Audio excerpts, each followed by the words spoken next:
The billionaire's desperate lie. Adrian Vale had $3 billion, half of Manhattan's skyline, and exactly 7 seconds before his ex-girlfriend reached him across the ballroom floor. That's when a stranger in a wrinkled dress grabbed his arm and whispered the words that would destroy everything he thought he knew about control. "Please pretend you know me." He should have walked away. He should have said no. Instead, he lied. And that single moment of weakness would cost him his carefully built walls, his emotional distance, and possibly his heart. Stay with me until the end of this story, hit that like button, and drop a comment telling me what city you're watching from so I can see how far this tale travels. Adrian Vale stood at the edge of the Plaza Hotel's grand ballroom, nursing a whiskey he hadn't actually tasted in 20 minutes, watching Manhattan's elite celebrate a wedding he had no business attending. The crystal chandeliers threw fractured light across marble floors, making everyone look like they were moving through expensive fog. He checked his watch, 8:47 p.m. His son's babysitter had him until 11. That gave Adrian exactly 2 hours and 13 minutes to make an appearance, shake the groom's hand, and disappear before anyone cornered him about investments, mergers, or whatever the hell rich people talked about when they ran out of weather to discuss. "You look thrilled to be here," someone had said earlier. "A woman in diamonds that probably costs more than most people's houses." "Thrilled," Adrian had replied, the lie sitting easy on his tongue after years of practice. He wasn't thrilled. He was tired. Tired in the specific way that money couldn't fix, the kind that lived in his chest and made every interaction feel like he was watching himself from somewhere outside his body. He'd built Vale Industries from his father's crumbling legacy into something that mattered, something that employed 6,000 people and generated enough revenue to make financial newspapers print his name in bold.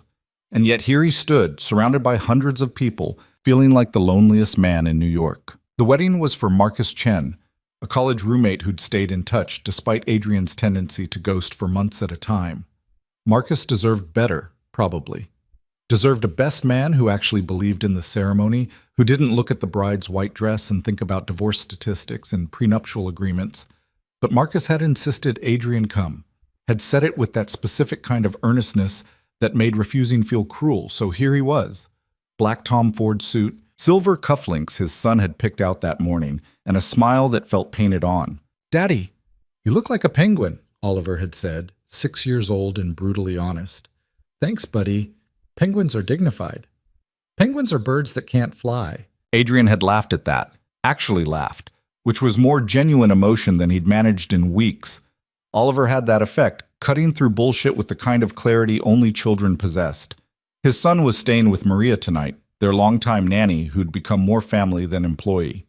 She'd waved them off from the apartment doorway, Oliver already in pajamas patterned with cartoon rockets, and Adrian had felt the familiar ache of leaving him behind, even for a few hours, even for something as normal as a wedding. The ballroom swirled with motion. Couples danced to something classical and forgettable. Waitstaff moved like synchronized swimmers through the crowd. Someone laughed too loud near the dessert table. Adrian took another fake sip of whiskey and wondered if anyone would notice if he just left now. Obligations be damned. That's when he saw her. Not the stranger, not yet. First, he saw his ex-girlfriend, Vanessa Carmichael, cutting through the crowd with the precision of a shark who'd spotted blood in the water. She wore crimson, which seemed unnecessarily symbolic, and her smile was the same one she'd worn when she'd told him that dating a widower with a kid wasn't what she'd signed up for. That had been 18 months ago. He hadn't missed her for 17 of them. Adrian's jaw tightened. He looked for exits, ballroom doors blocked by a wedding party photo session, terrace doors hidden behind a wall of guests, bathroom too obvious. Vanessa was 30 feet away now, 25, moving with the kind of purpose that meant she wanted something. An introduction to a business contact, maybe. Or closure, which was worse. People always wanted closure, as if pain could be sealed up neat like a FedEx package. "Adrian!" Her voice carried over the music. 20 feet now. He turned instinctively, looking for anywhere else to be, and that's when he saw the woman in the navy dress. She stood near the bar, looking like she'd rather be literally anywhere else on Earth. Her dress was nice enough, simple, fitted, navy blue that had probably seemed appropriate when she'd put it on, but it had a small stain near the hem that suggested a hasty subway ride, or a spilled coffee, or a life lived without the luxury of backup outfits. Her hair was dark, pulled into something that might have started as an elegant twist, but was now slowly surrendering to gravity. She kept tugging at her earrings like they were borrowed and didn't quite fit. What caught Adrian's attention wasn't her appearance. It was her expression. She was scanning the room with the specific look of someone searching for an exit strategy, and he recognized it immediately because he'd been wearing the same face all night. 15 feet. Vanessa was 15 feet away now, and her smile had sharpened. The woman in navy caught his eye, just for a second, and something passed between them. Recognition, maybe. Not of each other, but of the situation. Two people drowning in the same expensive party, looking for lifeboats. Adrian made a decision. Possibly stupid, definitely impulsive. He walked straight toward the stranger. She saw him coming and her eyes widened slightly, a flash of panic crossing her features like she thought she'd done something wrong just by existing in his sightline. But before either of them could speak, before he could even think through what he was doing, Vanessa's voice cut through the space between them. "Adrian, there you are. I've been looking everywhere." The woman in navy did something unexpected. She stepped forward, closing the distance between herself and Adrian, and said in a voice barely above a whisper, "Please pretend you know me." Her eyes were green. That was his first coherent thought. His second was that she looked terrified, not of him specifically, but of the room, the moment, the weight of whatever had driven her to ask a complete stranger for help. Adrian didn't hesitate. Years of boardroom negotiations had taught him to commit to a decision the second you made it. Consequences be damned. He smiled, genuinely this time, and said loud enough for Vanessa to hear, "There you are. I was starting to think you'd gotten lost." The relief that flooded the woman's face was immediate and overwhelming. She played along, nervousness obvious but trying. "The bathroom line was insane. You know how these things are." "Unfortunately, I do." Adrian turned to face Vanessa, who had stopped 3 feet away, her expression shifting from predatory to confused. "Vanessa, good to see you." "Adrian." Vanessa's eyes moved between him and the stranger, recalculating. "I didn't know you were bringing someone." "Last-minute decision," Adrian said smoothly. The lie came easy, easier than it should have. "This is—" He realized he had no idea what the woman's name was. The woman caught his pause and extended her hand to Vanessa without missing a beat. "Clara. Clara Bennett." "Vanessa Carmichael." The handshake was brief, territorial. "How do you two know each other?" Clara opened her mouth, clearly scrambling, but Adrian cut in. "We met at a gallery opening last month. Couldn't stop talking about the terrible installation pieces, and apparently that's a solid foundation for friendship." Clara nodded a little too enthusiastically. "The one with the suspended shopping carts? Awful." "Pretentious garbage," Adrian agreed, having no memory of any such exhibit but willing to commit to the bit. Vanessa's smile had frozen in place, the kind of expression that meant she was deciding whether to push further or retreat. Adrian watched her calculate the angles, saw the moment she decided this wasn't worth the effort. "Well, it's good to see you happy, Adrian. Enjoy the wedding." She left with her dignity mostly intact, disappearing back into the crowd like a crimson shark looking for easier prey. The silence that followed felt loud despite the music and conversation flowing around them. Adrian turned to look at Clara properly for the first time. Up close, she was prettier than he'd initially registered, not in the polished, expensive way Vanessa had been pretty, but in a way that seemed more real. Tired eyes that had smile lines at the corners, a mouth that looked like it spent more time frowning in concentration than smiling for cameras. A small scar on her chin that suggested a story. "Thank you," Clara said quietly. Her hands were shaking slightly. "I'm sorry. I shouldn't have put you in that position." "What position?" "Rescuing a damsel in distress from a terrible party? I'm basically a knight now." A startled laugh escaped her. "Knights probably don't usually show up in suits that cost more than my rent." "You'd be surprised. Armor is expensive." Adrian gestured toward the terrace doors, which had cleared slightly. "Want to get some air before someone else tries to make small talk about the weather or asks if I'm single?" Clara hesitated, and he saw her trying to figure out if he was serious, if this was some kind of game rich people played. "You don't have to. You helped already. I can disappear now." "I wasn't kidding about the air," Adrian said. This room is suffocating, and I've been looking for an excuse to leave it for the past hour. You'd actually be doing me a favor. She studied his face for a long moment, then nodded. Okay. Yes, air sounds good. They moved through the crowd together, navigating around clusters of guests and wandering waitstaff. Someone called Adrian's name, but he pretended not to hear, focusing instead on the physics of getting himself and this stranger to somewhere quieter without causing a scene. The terrace doors opened onto a rooftop garden that the plaza had somehow maintained despite being in the middle of Manhattan. String lights hung between potted trees, and the night air carried the faint smell of exhaust, mixed with expensive perfume, from inside. There were a few other people scattered around, smokers mostly, huddled near the far railing, but the corner near a decorative fountain was empty. Clara walked toward it like she was being pulled by gravity, stopping at the railing and breathing deep. "Better?" Adrian asked, keeping a respectful distance. "So much better." She turned to face him, and her expression had shifted from panic to something like embarrassment. "I should probably explain why I just ambushed you in there. You don't owe me an explanation." "I kind of do, though. You saved me from—" She paused, seeming to search for words. "Okay, this is going to sound stupid. Most honest things do." That got another small laugh. Clara leaned against the railing, her shoulders dropping from their defensive hunch. "I came here tonight because my college roommate is the bride's cousin, and she guilt-tripped me into attending. Bought me the dress, paid for my cab, the whole thing, and I showed up because I thought maybe it would be nice to feel normal for once, you know? Wear a fancy dress, drink champagne I didn't pay for, pretend I belong somewhere other than behind a coffee counter. You work at a cafe? In Brooklyn, Prospect Heights. I make lattes for people who treat me like I'm furniture, and I smile because I need the tips." She said it matter-of-factly without self-pity, which Adrian found more affecting than if she'd tried to make it sound noble. "Anyway, I got here and immediately realized I'd made a mistake. Everyone knows everyone, and I'm just this random person in a borrowed dress trying not to spill anything on myself. My roommate disappeared the second we arrived. She actually knows people here, and I've been standing near various pieces of furniture for the past hour trying to look busy." The universal strategy of awkward people everywhere. Exactly. And then I saw this couple I used to know in college heading toward me, and I just— Clara made a gesture like something exploding. I panicked. They're the type of people who ask what you're doing with your life now, and they genuinely want to know, which somehow makes it worse because then you have to admit you're doing nothing interesting at all. Adrian considered this. "So you grabbed the nearest stranger and begged for help."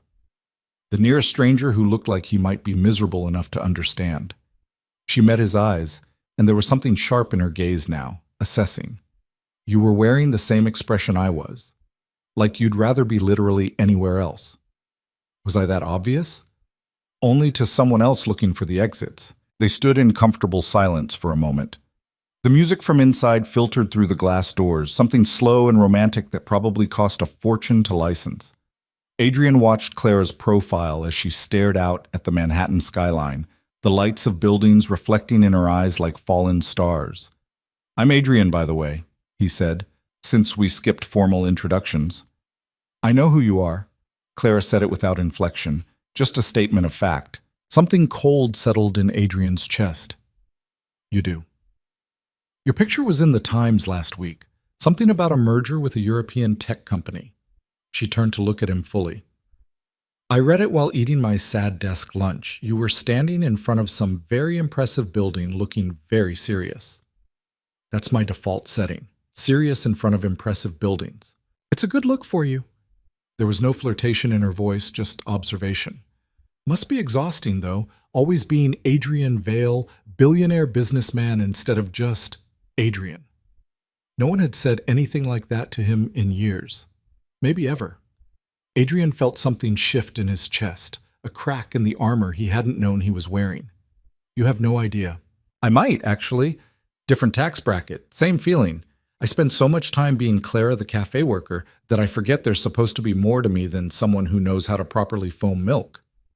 "Is there more?" She smiled, and it was the first real smile he'd seen from her all night. "I'd like to think so. I write sometimes. Stories mostly. Nothing published, nothing good enough for that yet. But it's mine. The one thing in my life that doesn't belong to someone else's schedule or expectations. What kind of stories? The kind where people are messy and complicated and don't have their shit together, mostly. I'm not interested in perfect characters or neat endings. Real life doesn't work like that. No, Adrian agreed quietly. It really doesn't. Someone burst through the terrace doors, a drunk groomsman laughing too loud, and the spell between them broke slightly. Clara checked her phone, grimaced. I should probably go back in, make an appearance for at least one more hour before I can escape without seeming rude. Or, Adrian said, surprising himself, we could leave entirely. Clara raised an eyebrow. Leave the wedding we barely attended? I've said hello to the groom. You fulfilled your obligation to your roommate by showing up. We've both been miserable enough for one evening. He pulled out his phone. There's a bookstore in the West Village that stays open until midnight. They have a cafe in the back that serves coffee that isn't trying to be art. We could go there. Talk about messy, complicated characters who don't have their shit together. It was impulsive, possibly inappropriate. Adrian had a son waiting at home, a schedule that barely allowed for spontaneity, and absolutely no business inviting a woman he'd just met to extend an evening that was supposed to end in polite escape. But Clara was looking at him like he'd just suggested something revolutionary instead of mildly irresponsible, and he realized he wanted to know what she'd say more than he'd wanted anything in recent memory. A bookstore, Clara repeated slowly. At night. With a stranger I just met. A stranger who saved you from awkward small talk with college acquaintances. I feel like that earned some trust. That's exactly what a serial killer would say. Serial killers probably don't invite their victims to public bookstores where there are witnesses and security cameras. Clara laughed, a real laugh this time that seemed to surprise her. Okay, yes, let's go to the bookstore. They left through a side exit, avoiding the main ballroom entirely. Adrian texted Marcus a brief apology that he'd try to explain later, though he had no idea what the explanation would actually be. The night air hit them properly once they were on the street, cool enough to feel good against skin that had been trapped in temperature-controlled luxury. Should we take your car? Clara asked, looking around like she expected a limousine to materialize. I don't have a car here. I took the subway. She stared at him. You took the subway. To a Plaza Hotel wedding. It's faster than traffic, and I don't need a driver to feel important. Adrian started walking toward the nearest station. Is that weird? It's the least billionaire thing I've ever heard. I'm full of surprises. They walked together through Manhattan at night, the city alive with the specific energy that only happened after dark. Adrian couldn't remember the last time he'd done something like this. Spontaneous, unplanned, with someone who didn't want anything from him except conversation. Clara kept pace beside him easily, her heels clicking on pavement in a rhythm that felt oddly companionable. The bookstore was called Volumes, and it existed in that perfect space between organized and chaotic. Floor-to-ceiling shelves, narrow aisles that smelled like paper and coffee, mismatched furniture that invited you to sit and stay a while. The cafe in the back was exactly as Adrian had described. Small, understated, run by someone who cared more about good coffee than Instagram aesthetics. They ordered. Adrian got black coffee. Clara got something with caramel and extra foam, then immediately looked embarrassed about it. What? She said, defensive. Nothing. It's perfect. Very person who makes coffee for a living orders the most complicated drink possible. I'm allowed to enjoy sugar. It's been a long week. They found a corner with 2 armchairs that had seen better days, positioned near a shelf of poetry that probably no one ever bought. Adrian sank into his chair and felt something in his spine relax that had been tense for months, maybe years. So, Clara said, wrapping both hands around her cup like she was trying to absorb its warmth. Do you do this often? Rescue strange women and take them to bookstores? Never. This is a first. I'm honored or concerned. Haven't decided which yet. Both is fair. Adrian took a sip of coffee. Found it actually good. Can I ask you something? Depends on the question. Why did you really come to that wedding tonight? Clara was quiet for a long moment, considering. When she spoke, her voice was softer. Because I'm 30 years old and I work 60 hours a week at a cafe while trying to convince myself I'm actually a writer. Because my roommate has a life that looks like what I thought mine would look like by now. Friends, connections, invitations to places where she belongs. And I thought maybe if I showed up, If I pretended hard enough, some of that would rub off on me. She laughed, but it sounded hollow. Stupid, right? Not stupid. Human. What about you? Why were you there looking like you wanted to be anywhere else? Adrian thought about lying, about giving her the easy answer about obligations and friendship, but something about the way Clara had offered her truth made him want to match it with his own. Because I'm 32 years old and I have more money than I know what to do with, a company that runs itself, and a son I'm terrified I'm failing every single day.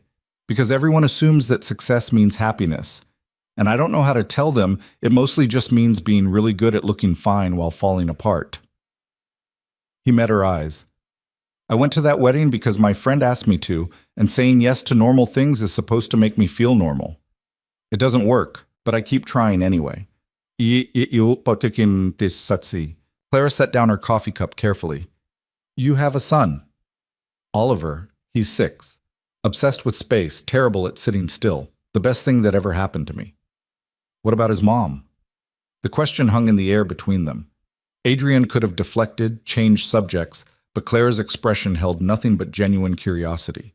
No judgment, no ulterior motive. She died, Adrian said quietly. 4 years ago. Car accident.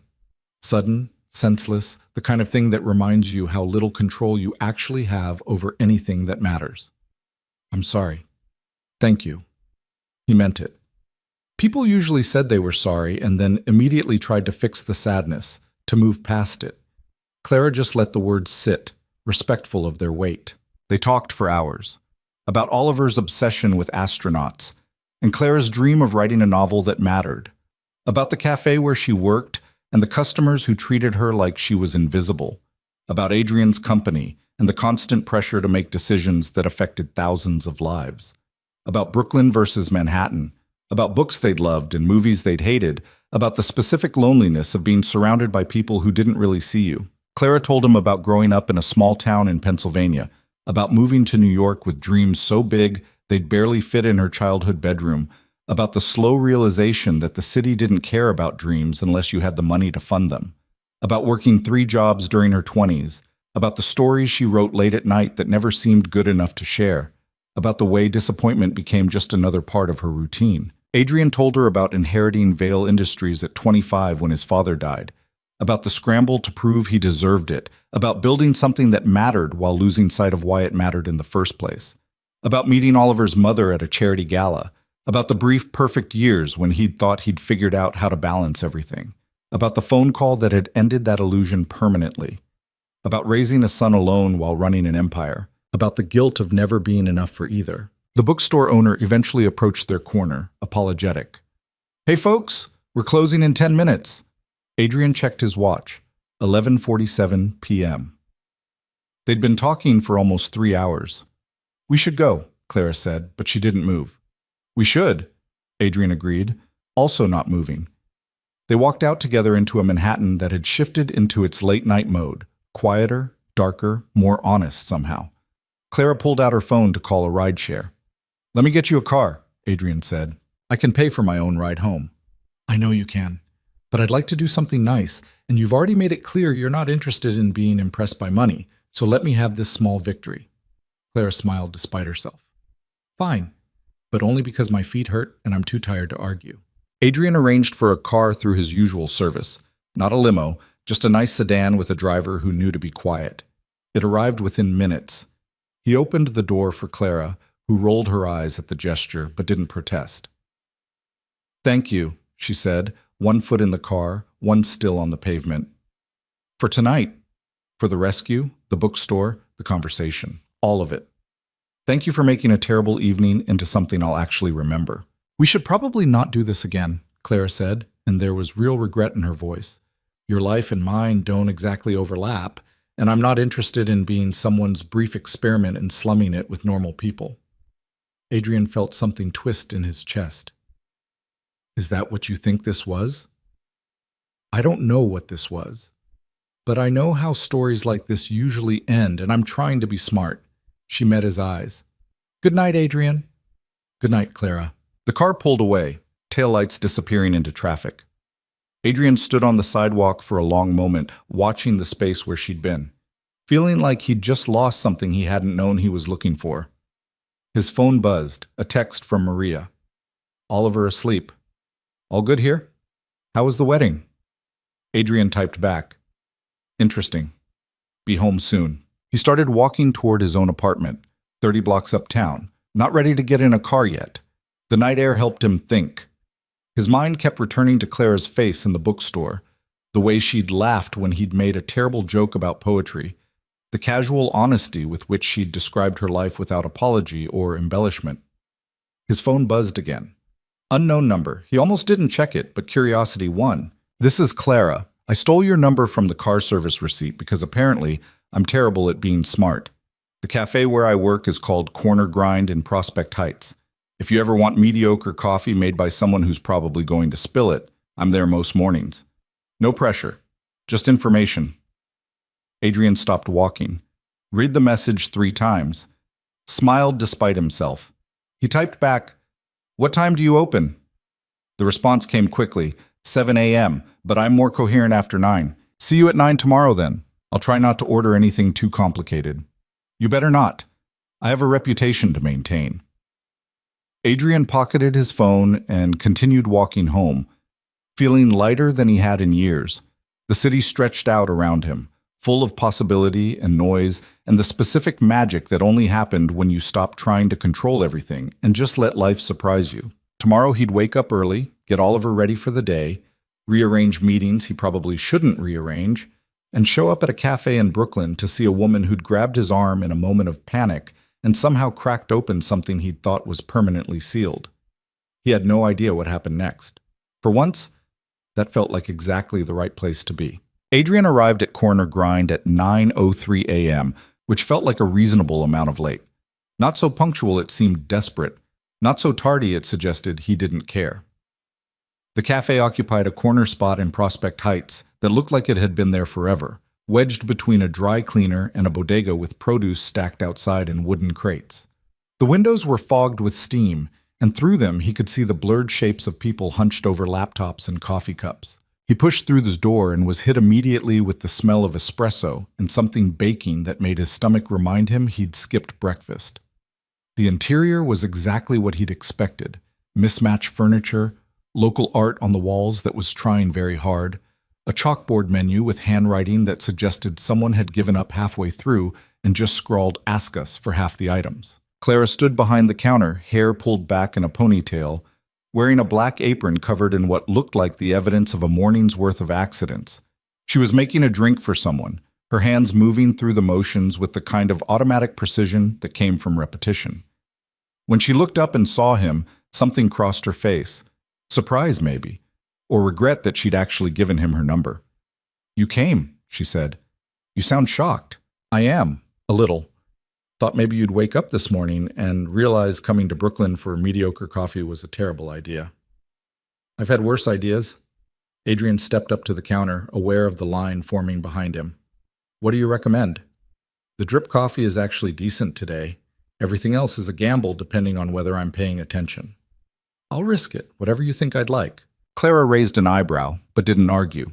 She turned to her espresso machine and Adrian watched her work. The practiced movements, the slight frown of concentration, the way she checked the shot timing like it actually mattered. 2 minutes later, she slid a cup across the counter toward him. "Americano, 2 shots. No sugar because you seem like the kind of person who drinks coffee to punish yourself, not enjoy it." Adrian took a sip. It was good. Better than good, actually. "You're dangerously perceptive." "I make coffee for a living. You learn to read people, or you make the wrong drink 100 times a day." She glanced at the growing line behind him. "You should probably move before these people murder both of us." He paid, left a tip that was probably too generous but not so excessive it would embarrass her, and found a small table near the window that wobbled when he set his cup down.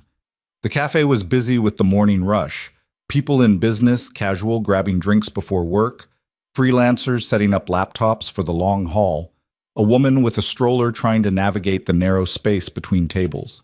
Adrian felt conspicuous in his suit, like he'd wandered into the wrong neighborhood, and everyone could tell. Clara worked the counter with another barista, a guy with a beard and multiple tattoos, who seemed to communicate with her primarily through grunts and head nods. They moved around each other with the efficiency of people who'd worked together long enough to develop a system. Adrian watched her take orders, make drinks, handle the register, wipe down the counter, all while maintaining a customer service smile that didn't quite reach her eyes. The rush died down around 10. Clara said something to the bearded barista, untied her apron, and grabbed 2 pastries from the case before making her way to Adrian's table. "Break time," she said, sitting down across from him. 15 minutes before the next wave hits. Want a croissant? They're day old, but still decent. Sure. Adrian accepted the pastry, which was flaky and buttery and definitely not day old. You lied about these being old. I did, but if I tell customers they're fresh, they complain about the price. If I say they're day old, they feel like they're getting a deal. Clara tore off a piece of her own croissant. Welcome to the economics of guilt-based sales. Smart. Necessary. She studied him for a moment. You look different without the wedding pressure, more human. I feel different. Oliver woke me up at 6 by jumping on my bed and demanding I explain why stars don't fall down. What did you tell him? That gravity works in mysterious ways and we should both go back to sleep. He wasn't impressed. Clara smiled, and this time it reached her eyes. You're a terrible astrophysicist. The worst. But he's already moved on to wanting to know if astronauts can bring their pets to space, so I think I'm off the hook. Adrian sipped his coffee. Do you do this every morning? The rush, the customer service, the pretending day-old pastries are fresh? 6 days a week. Sundays I sleep until noon and pretend I'm going to write something brilliant. Then I watch bad television and feel guilty instead. That sounds awful. It is. But rent in this city doesn't pay itself, and this job has health insurance, which is apparently something adults are supposed to care about. She paused. Why are you really here, Adrian? And don't say the coffee, because you can afford much better coffee than this. He considered lying, or deflecting, or making a joke that would let them both pretend this was casual. Instead, he said, because last night was the first time in years I've talked to someone who didn't want anything from me. And I woke up this morning and realized I wasn't ready for that to be over. Clara looked away, toward the window, watching people pass on the sidewalk outside. That's a lot of pressure to put on someone you just met. I know, I'm sorry. I can leave if... I didn't say I wanted you to leave. She turned back to him. I said it's pressure. There's a difference. They sat in silence for a moment, the cafe noise filling the space between them, the hiss of the espresso machine, conversations from other tables, someone's phone playing music too loud before they remembered to use headphones. Can I ask you something? Clara said finally. Sure. What do you actually do? Like, I know you run some big company, but what does that mean on a daily basis? Adrian laughed despite himself. That's the question everyone should ask, but nobody does. Usually people just assume it's impressive and move on. He thought about how to explain it. Vale Industries started as a real estate development company my grandfather built in the 50s. My father expanded it into construction, then urban planning, then smart city technology. When I took over, I shifted focus towards sustainable development and green infrastructure. We build things, apartment complexes with solar panels, public transportation hubs that actually work, water treatment facilities that don't poison people, boring stuff that matters. That doesn't sound boring. It is when you spend most of your time in meetings arguing about zoning regulations and profit margins. The actual building part, the part that matters, I barely see anymore. I just sign off on designs other people create and hope they don't cut corners to save money. Do they? Cut corners? Sometimes. That's why I'm paranoid about oversight. He finished his croissant, brushed crumbs from his hands. What about you? You said you write. What kind of stories? Claire's expression shifted, became guarded. Nothing you'd want to read. Try me. They're, I don't know, character studies mostly. People in bad situations making questionable choices. No heroes, no neat resolutions, just humans being messy and trying to survive. She picked at her croissant. I had a creative writing professor in college who told me I was too cynical to write anything people would actually want to read. That stories need hope to matter. Your professor sounds like an asshole. She was, actually, but she might have been right. I've been trying to write a novel for 3 years, and I keep starting over because nothing feels honest enough. Maybe honest is more important than hopeful. Maybe. Or maybe I'm just afraid to finish something because then I'd have to admit it's not as good as I want it to be. Clara checked her phone. Break's almost over. I should get back. Can I see you again? Adrian asked before she could stand up. Not here. Somewhere that's not your workplace where you have to be polite to me. Why? Because I want to. Because talking to you doesn't feel like work. Because... He stopped, realizing how this might sound. I'm not trying to rescue you or fix your life or whatever rich guy fantasy you're worried about. I just like your company. Clara studied his face like she was looking for the trap. I get off work at 4 today. There's a bookstore in Park Slope I go to sometimes when I need to remember why I moved to this city. If you happen to be there around 5, we could talk more. Or not. Your choice. I'll be there. We'll see. She stood, grabbed their empty cups. Thanks for coming, Adrian, even if this is a terrible idea. Especially if it's a terrible idea. She smiled despite herself and disappeared back behind the counter. Adrian left before the next rush started, walking back toward the subway with his head full of thoughts he couldn't quite organize. He had meetings scheduled all afternoon, budget reviews, a conference call with investors in Singapore, something about a delayed project in Brooklyn that his operations manager kept flagging as urgent. Normal life, pulling him back toward responsibility. He made it to his office by 11, fielding questions from his assistant about scheduling conflicts and whether he was still planning to attend a gala next month. His desk was covered in papers that needed signatures, decisions that needed to be made, problems that wouldn't solve themselves. Adrian settled into his chair and tried to focus, but his mind kept drifting back to Clara's hands moving through coffee routines, the tired honesty in her voice when she'd talked about her writing. Mr. Vale? His assistant Jennifer stood in the doorway. The Singapore call is ready. Right, thanks. He straightened his tie, pulled up the relevant files on his computer, and slipped back into the version of himself that made decisions affecting millions of dollars and thousands of jobs. The call lasted 90 minutes and resolved nothing except to schedule another call next week. After that came the budget review, which revealed that 3 projects were running over cost and 2 were behind schedule. His operations manager, David, presented solutions that mostly involved cutting corners Adrian wasn't comfortable cutting. We can't compromise on the air filtration systems, Adrian said, interrupting David's presentation. That's the whole point of this building, providing affordable housing that doesn't make people sick. I understand, but we're already 20% over budget, and find the money somewhere else. Cut my consulting fee if you have to, but we're not cheaping out on something that affects people's health. David made a note, clearly frustrated but smart enough not to argue. The meeting continued with similar tension, Adrian pushing back on every suggestion that prioritized profit over quality.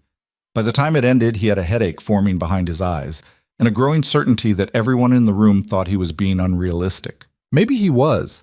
Maybe caring about air quality and low-income housing was naive when investors wanted returns and construction companies wanted bonuses. But if he didn't fight for it, nobody would, and the whole thing would just become another building that looked good in press releases while slowly failing the people who lived there. He checked his watch. 3:47 p.m. If he left now, he could pick up Oliver from school, spend an hour with him, and still make it to Park Slope by 5. It would require canceling a call with the mayor's office about permits, but that call had been rescheduled 3 times already. What was once more? Adrian gathered his things, told Jennifer he was working from home the rest of the day, and made it to Oliver's school just as kids started streaming out.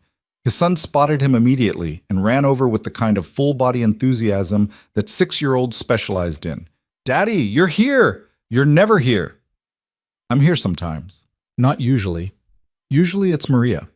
Oliver grabbed his hand, already talking a mile a minute about something that happened at recess involving a soccer ball and a kid named Marcus who apparently didn't know the rules. Adrian listened, asked the right questions, felt the familiar guilt of not being present enough, warring with the reality that someone had to run the company that paid for this school. They stopped for ice cream on the way home. Oliver's choice. Chocolate with rainbow sprinkles, which he wore more than he ate. Maria met them at the apartment, ready to take over for the evening. Oliver protested briefly but was distracted by the promise of a new space documentary she'd found. "You look tired," Maria said to Adrian once Oliver was settled with his ice cream in front of the television. "Long day." "You say that every day." She gave him the look that meant she saw through whatever excuse he was about to make. When was the last time you did something just because you wanted to, not because you had to? I'm about to do that now, actually. Maria raised an eyebrow. Should I be worried? Probably, but I'm doing it anyway. The bookstore in Park Slope was called Narrative, and it occupied 2 floors of a brownstone that looked like it might collapse if you leaned on it wrong. Adrian found it at 4:58, which meant he'd timed this exactly right or was slightly desperate. Both could be true. He pushed through the door and was greeted by the smell of old paper and coffee from a small cafe area near the back. Clara sat in an armchair near the poetry section, reading something she was clearly absorbed in. She'd changed out of her work clothes into jeans and a sweater that looked soft and well-worn. Her hair was down now, falling past her shoulders in a way that made her look younger, less guarded. Adrian approached quietly, not wanting to startle her. Good book? She looked up, and her expression shifted through several emotions before landing on something like relief. You actually came. You sound surprised. Again. I am. Again. She closed the book, marked her place with a receipt she pulled from her pocket. I half convinced myself you'd come to your senses and realize slumming it in Brooklyn bookstores wasn't worth your time. You keep saying that, slumming it, like spending time with you is charity work. Adrian sat in the chair across from hers.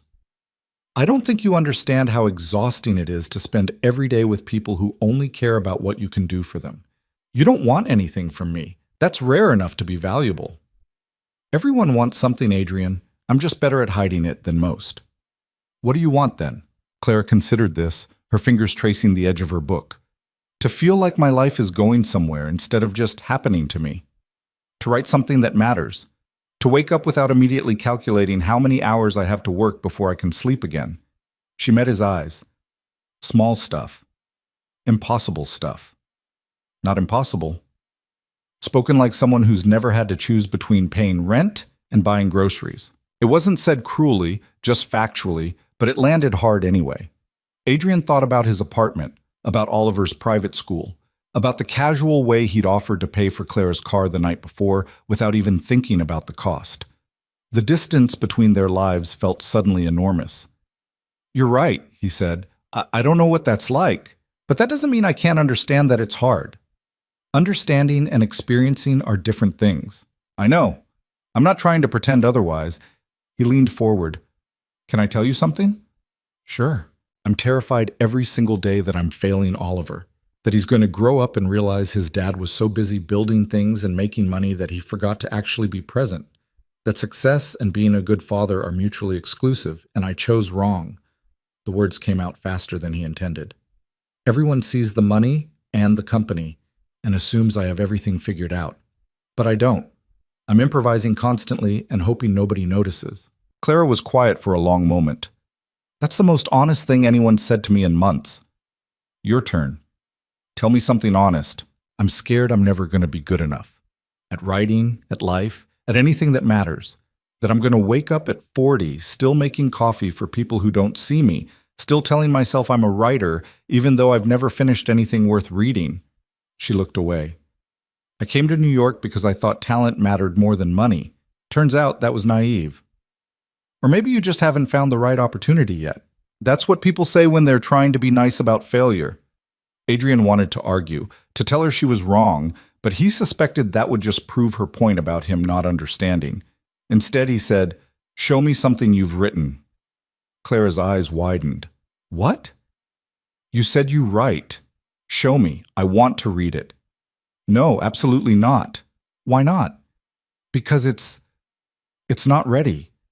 It's rough and probably terrible, and you're afraid I'll confirm what you already suspect about it not being good enough. Adrian kept his voice gentle. I get that, but you can't spend your whole life protecting yourself from disappointment. Watch me. But she was smiling slightly when she said it, and Adrian knew he'd won something small. They spent the next 2 hours wandering the bookstore, pulling books from shelves and reading passages aloud to each other, arguing about poetry and whether literary fiction was pretentious or profound.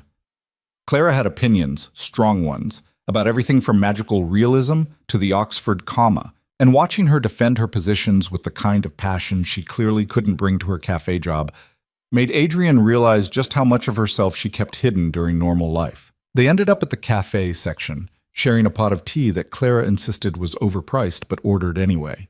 The conversation drifted from books to movies to the specific kind of loneliness that came from living in a city full of millions of people who didn't know you existed. "Do you ever feel like you're performing?" Clara asked.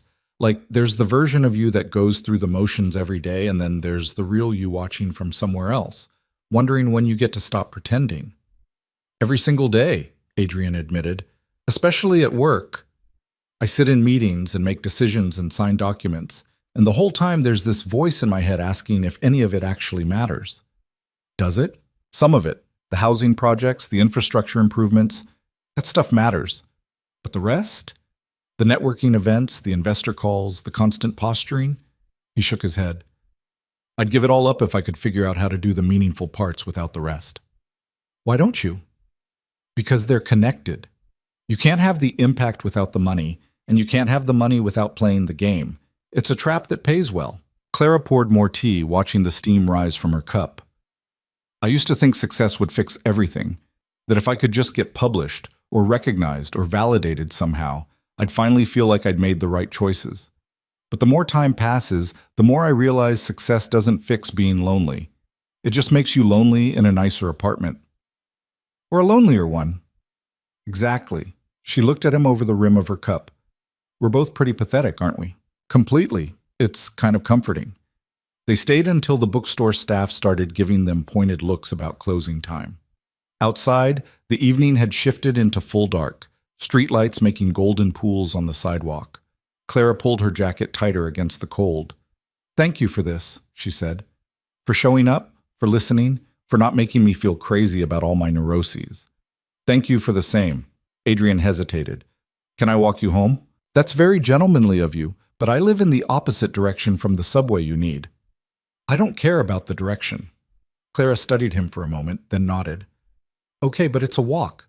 I'm in Crown Heights."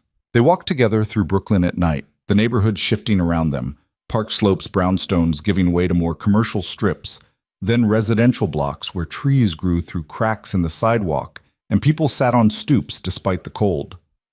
Clara pointed out landmarks that mattered to her: the bodega that sold the best coffee at 3 a.m. when she couldn't sleep, the community garden where she sometimes sat to write, the laundromat where she'd once witnessed a proposal that ended in a fight. "You love this city," Adrian observed. "I hate this city," Clara corrected, "but I also can't imagine living anywhere else. It's complicated." "Everything interesting is." They reached her building, a walk-up in Crown Heights that had definitely seen better decades. Clara stopped at the entrance, fishing for her keys. "This is me. 5th floor, no elevator, radiator that sounds like someone's murdering a robot every morning at 6. "Sounds charming." "It's a disaster, but it's mine." She found her keys, then turned to face him fully. "Adrian, I need to say something." "Okay. This, whatever this is, it can't be what you probably think it is. I'm not interested in being saved by some wealthy guy who thinks I'm a project. And I'm definitely not interested in being someone you date until you get bored and go back to your real life. I don't think you're a project.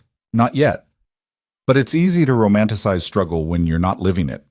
A month from now, you'll realize that dating someone who lives in a 5th floor walk-up and smells like coffee beans isn't actually as charming as it seems right now." Adrian stepped closer, not touching her, but close enough that she'd have to look up to meet his eyes. "You keep telling me what I'm going to think or feel, but you don't actually know me well enough to make those predictions." "I know your type, my type. Rich guys who get bored with their lives and decide slumming it with regular people will make them feel authentic. Then reality sets in and they remember why they stayed in their own lane to begin with." "You're terrified," Adrian said quietly. "That's what this is. You're scared that if you let yourself believe this might be real, it'll hurt worse when it ends." Clara's jaw tightened. "And you're arrogant enough to think you're different from every other wealthy man who thought he could cross class lines without consequences."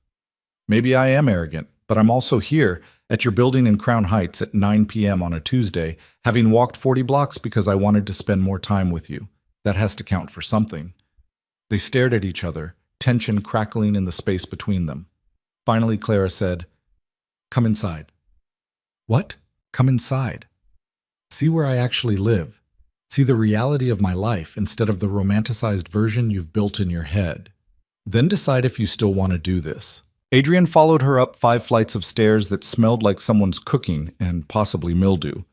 Clara's apartment was exactly what he'd expected: tiny, cluttered, filled with books and papers and evidence of a life lived in the margins of someone else's schedule. But it was also warm, personal, completely hers in a way his expensive apartment had never felt his.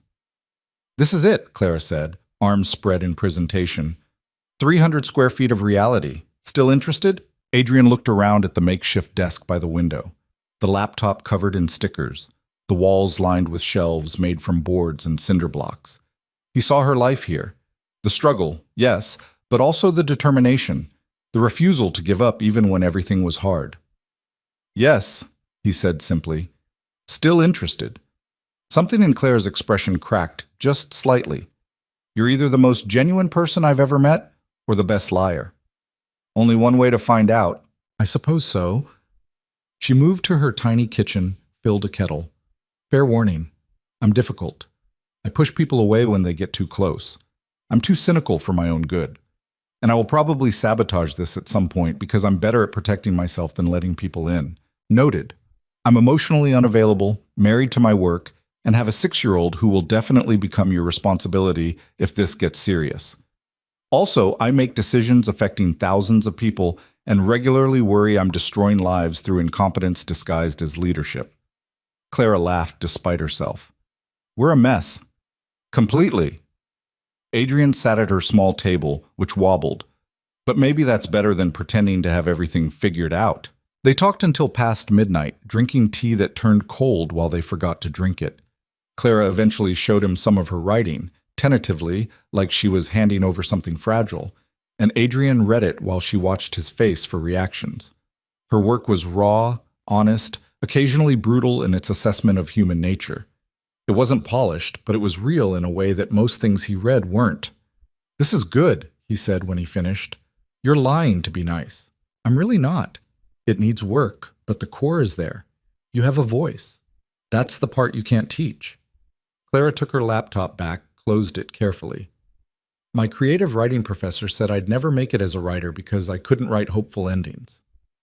"Your creative writing professor was wrong about a lot of things, apparently." When Adrian finally left, walking back down the 5 flights at 1 a.m., he felt like he'd crossed some threshold he couldn't uncross. This wasn't casual anymore. This was real, complicated, full of potential to hurt them both. His phone buzzed as he hit the street. A text from Clara. "Thank you for seeing my life and not running away." He typed back, "Thank you for letting me see it." The subway ride home was long and gave him too much time to think. About Clara's apartment and her writing and the way she'd looked when she'd asked if he was still interested. About Oliver, asleep at home, unaware his father was making decisions that would reshape both their lives. About the gap between his world and Clara's, and whether wanting to bridge it was enough to actually do it. His phone buzzed again. This time it was an email from his operations manager about the delayed Brooklyn project, marked urgent. Adrian almost opened it, then decided it could wait until morning. For once, work could wait. He made it home just before 2 a.m., exhausted but more awake than he'd felt in years. Over the next 3 weeks, Adrian and Clara built something that didn't have a name yet, but felt dangerous in its intensity. They met in the spaces between their lives, early mornings before Clara's shift, late evenings after Adrian put Oliver to bed, stolen afternoons when he could justify leaving the office. They existed in coffee shops and bookstores, on park benches and subway platforms, anywhere that wasn't his world or hers, but some third place where they could pretend the gap between them didn't matter. Adrian learned that Clara took her coffee black after noon because the sugar made her jittery, that she had a scar on her left hand from a cooking accident when she was 12, that she talked to herself when she wrote and didn't realize she was doing it. Clara learned that Adrian ran every morning at 5:30 to quiet his mind, that he still kept his late wife's favorite coffee mug in his office even though he never used it, that he made terrible jokes when he was nervous and knew they were terrible but couldn't stop himself. "That's the worst pun I've ever heard," Clara said one afternoon, throwing a wadded napkin at him across the table at their usual cafe in Fort Greene. They'd been debating the merits of autobiographical fiction for 20 minutes, and Adrian had made some comment about truth being stranger than fiction, but fiction being stranger than truth, which had devolved into wordplay that made them both groan. I have worse ones, Adrian warned. Please don't prove that. What do you call a book club that's been stuck on the same book for years? Clara covered her face with her hands. I don't want to know. A novel concept. I'm leaving. I'm getting up right now and leaving you here. But she was laughing, and Adrian felt something warm spread through his chest at the sound. These moments, stupid, simple, completely divorced from the weight of his real life, had become the things he looked forward to most. Not the multi-million-dollar deals or the successful project launches, but the way Clara's nose scrunched when she laughed, the particular tone of voice she used when she was about to say something she thought he'd disagree with. The problem was that real life kept interrupting. It started small. A missed lunch because a video conference with Tokyo ran late. A canceled evening walk because Oliver got sick and Adrian needed to be home. Clara never complained, just sent understanding texts and rescheduled. But Adrian could feel the pattern forming, his obligations always taking precedence, her flexibility always accommodating his limitations. It's fine, Clara said when he apologized for the third time in a week. They were walking through Prospect Park, finally managing to sync their schedules on a Thursday afternoon. You have responsibilities. I get it. You keep saying that, but your voice says something different. My voice says exactly what I mean. You're reading things into it. Clara. She stopped walking, turned to face him. What do you want me to say, Adrian? That it bothers me when you cancel? That I sit around waiting for your texts because my life is apparently so empty that you've become the most interesting thing in it? Her voice was sharp, defensive. I knew what I was signing up for. Rich guy with a kid and a company to run. I don't get to complain about the natural consequences. You're allowed to be frustrated. I'm allowed to be realistic. This is what dating you looks like. I either accept it or I don't. She started walking again, faster now. I'm accepting it. But Adrian could see the lie in the set of her shoulders, the way she wouldn't quite look at him. He caught up, gently grabbed her arm. Hey, talk to me. Actually talk to me. Clara stopped but didn't turn around. When she spoke, her voice was quieter. I'm scared I'm becoming one of those women who rearranges her entire life around some guy's schedule, who waits by her phone and pretends she doesn't care when plans fall through. I told myself I'd never be that person. You're not. I am, though. I turned down extra shifts at work because I thought we'd have time together. I stopped making plans with the few friends I have because what if you were free?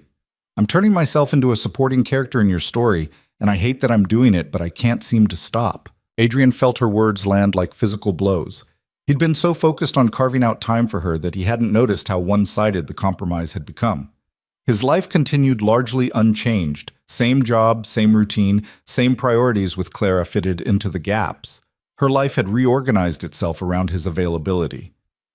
I'm sorry, he said. I didn't realize.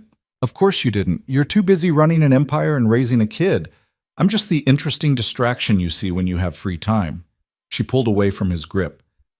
That came out wrong. I didn't mean. No, you're right. That's exactly what's happening. Adrian ran a hand through his hair, frustrated with himself. I don't know how to fix it. I can't make my schedule less demanding. Oliver needs me. The company needs me. But you need me too, and I'm failing at that. I don't need you, Clara said quickly, too quickly. I want you around. There's a difference. Is there? They stood in silence, surrounded by people walking dogs and pushing strollers and living normal lives that didn't require constant negotiation.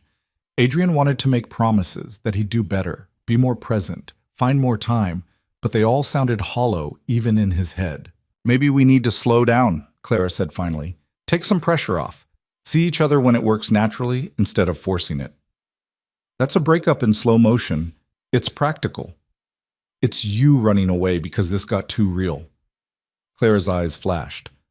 Don't psychoanalyze me. You don't know what I'm thinking. I know that every time we get close to something that matters, you find a reason to put distance between us. This is just the latest excuse. An excuse? Your company owns half of Brooklyn, and you're raising a child alone. Those aren't small things I'm competing with. They're your entire life, and I'm starting to realize there's no room left for anything else. That's not fair. Fair doesn't matter. True does. Clara wrapped her arms around herself, suddenly looking exhausted. I can't keep doing this, waiting for scraps of your time, pretending it's enough. convincing myself that wanting more makes me needy or unreasonable. I'm tired, Adrian. I'm so tired of always being the one who adjusts. Adrian wanted to argue, to tell her she was wrong, but the words stuck in his throat because he knew she wasn't. He'd been treating her like an addition to his life rather than a priority in it, and the unfairness of that was suddenly impossible to ignore. "What do you want me to do?" he asked quietly. "I don't know. Figure out if this actually matters to you or if I'm just a nice story you tell yourself about staying connected to real people." She started walking toward the park exit. "I need to get to work. I'm covering someone's shift tonight." Clara, wait. But she didn't wait, and Adrian didn't follow. He stood in the middle of Prospect Park while joggers and cyclists moved around him, feeling like he'd just lost something important without quite understanding how it had happened. His phone buzzed. Text from Jennifer. "Board meeting moved up to 4 p.m. Need you back ASAP." Adrian looked at his watch. 2:47 p.m.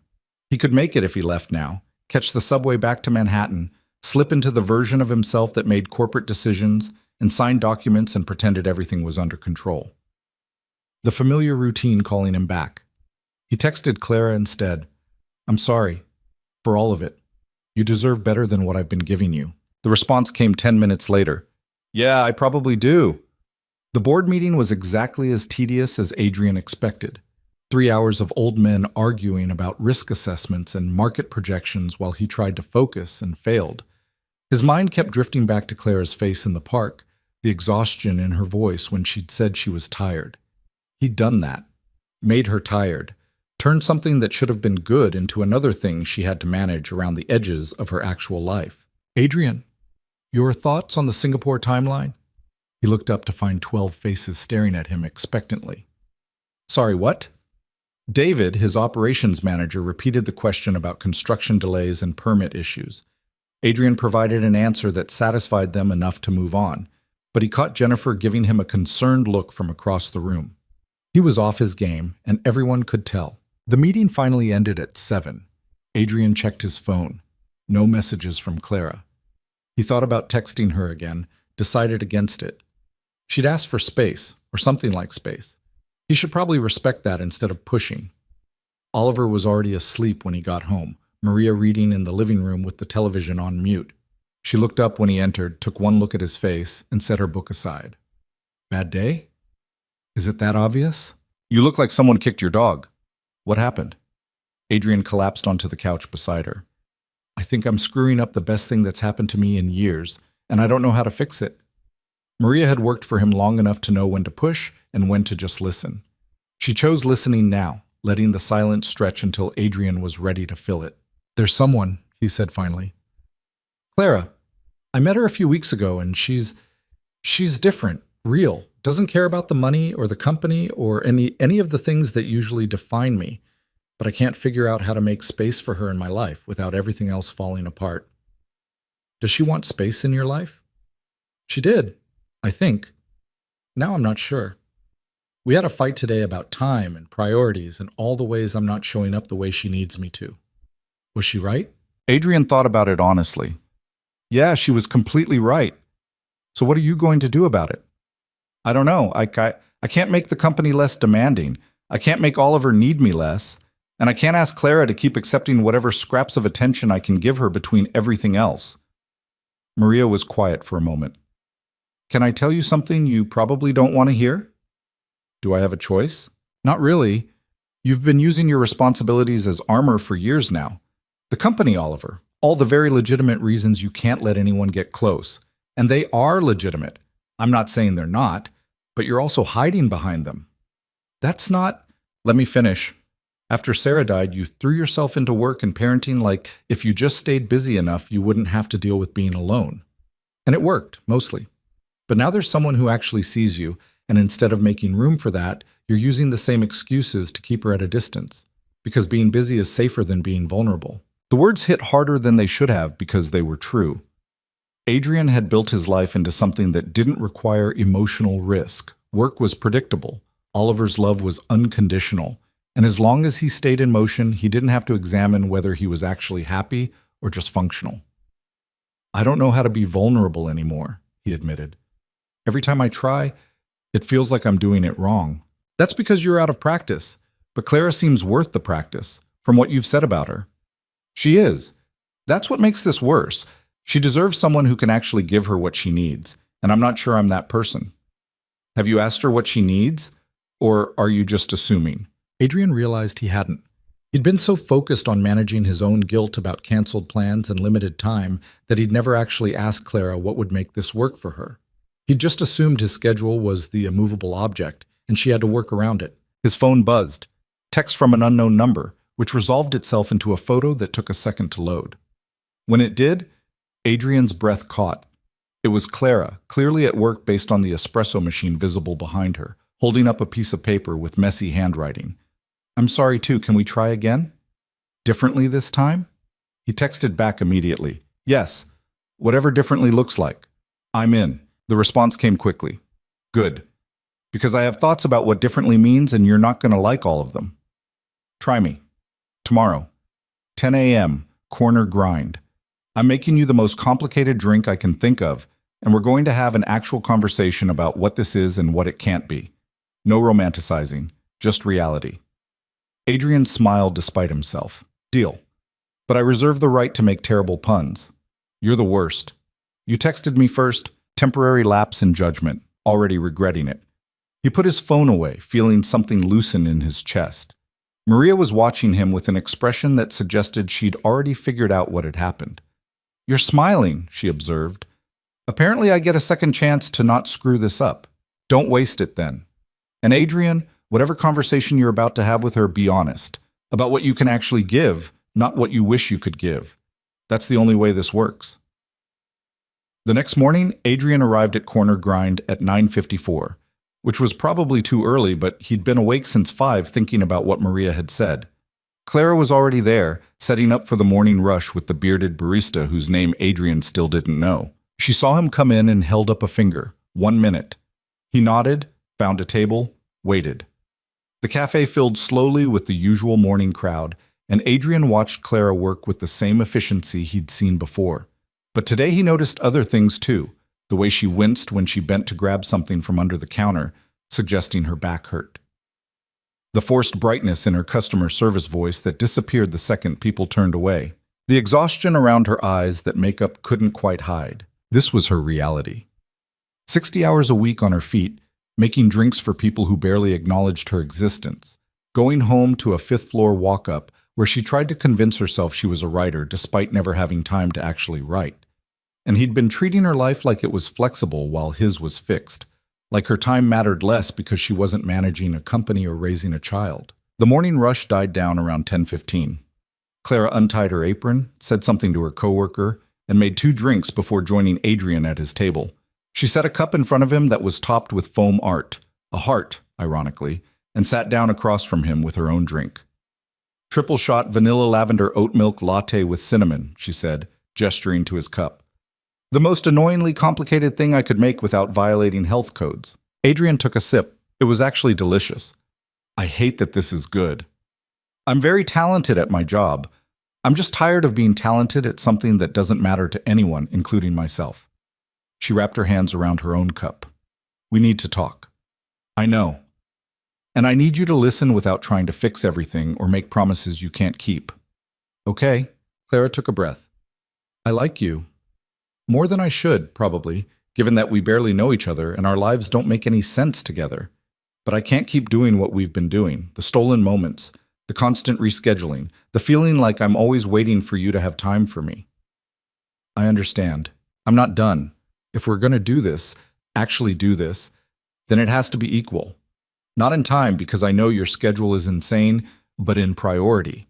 I need to know that when you make a plan with me, it matters as much as your board meetings and your calls with investors. That I'm not just the thing you do when everything else is handled." "You're right, that's fair. I also need you to stop trying to fix my life. I don't need you to solve my problems or offer me money or connections or whatever wealthy people do when they want to help. I need you to just be present, to see my life as it is, and not as something that needs improving." That one stung because Adrian knew he'd already been mentally cataloging ways to make Clara's life easier. Introduce her to a publisher he knew, help with rent so she could work less. 100 small interventions that would have been about his comfort more than her actual needs. Noted, he said quietly. And I need you to be honest with me about Oliver. If this gets serious, I'm going to be part of his life, and I need to know what that actually means. Not the romanticized version where I'm the cool person who shows up sometimes. The real version where I might have to help with homework and handle tantrums and be an adult in his life. I haven't introduced him to anyone since Sarah died. I know. That's why we need to talk about it now, before we get any deeper, and it becomes impossible to untangle.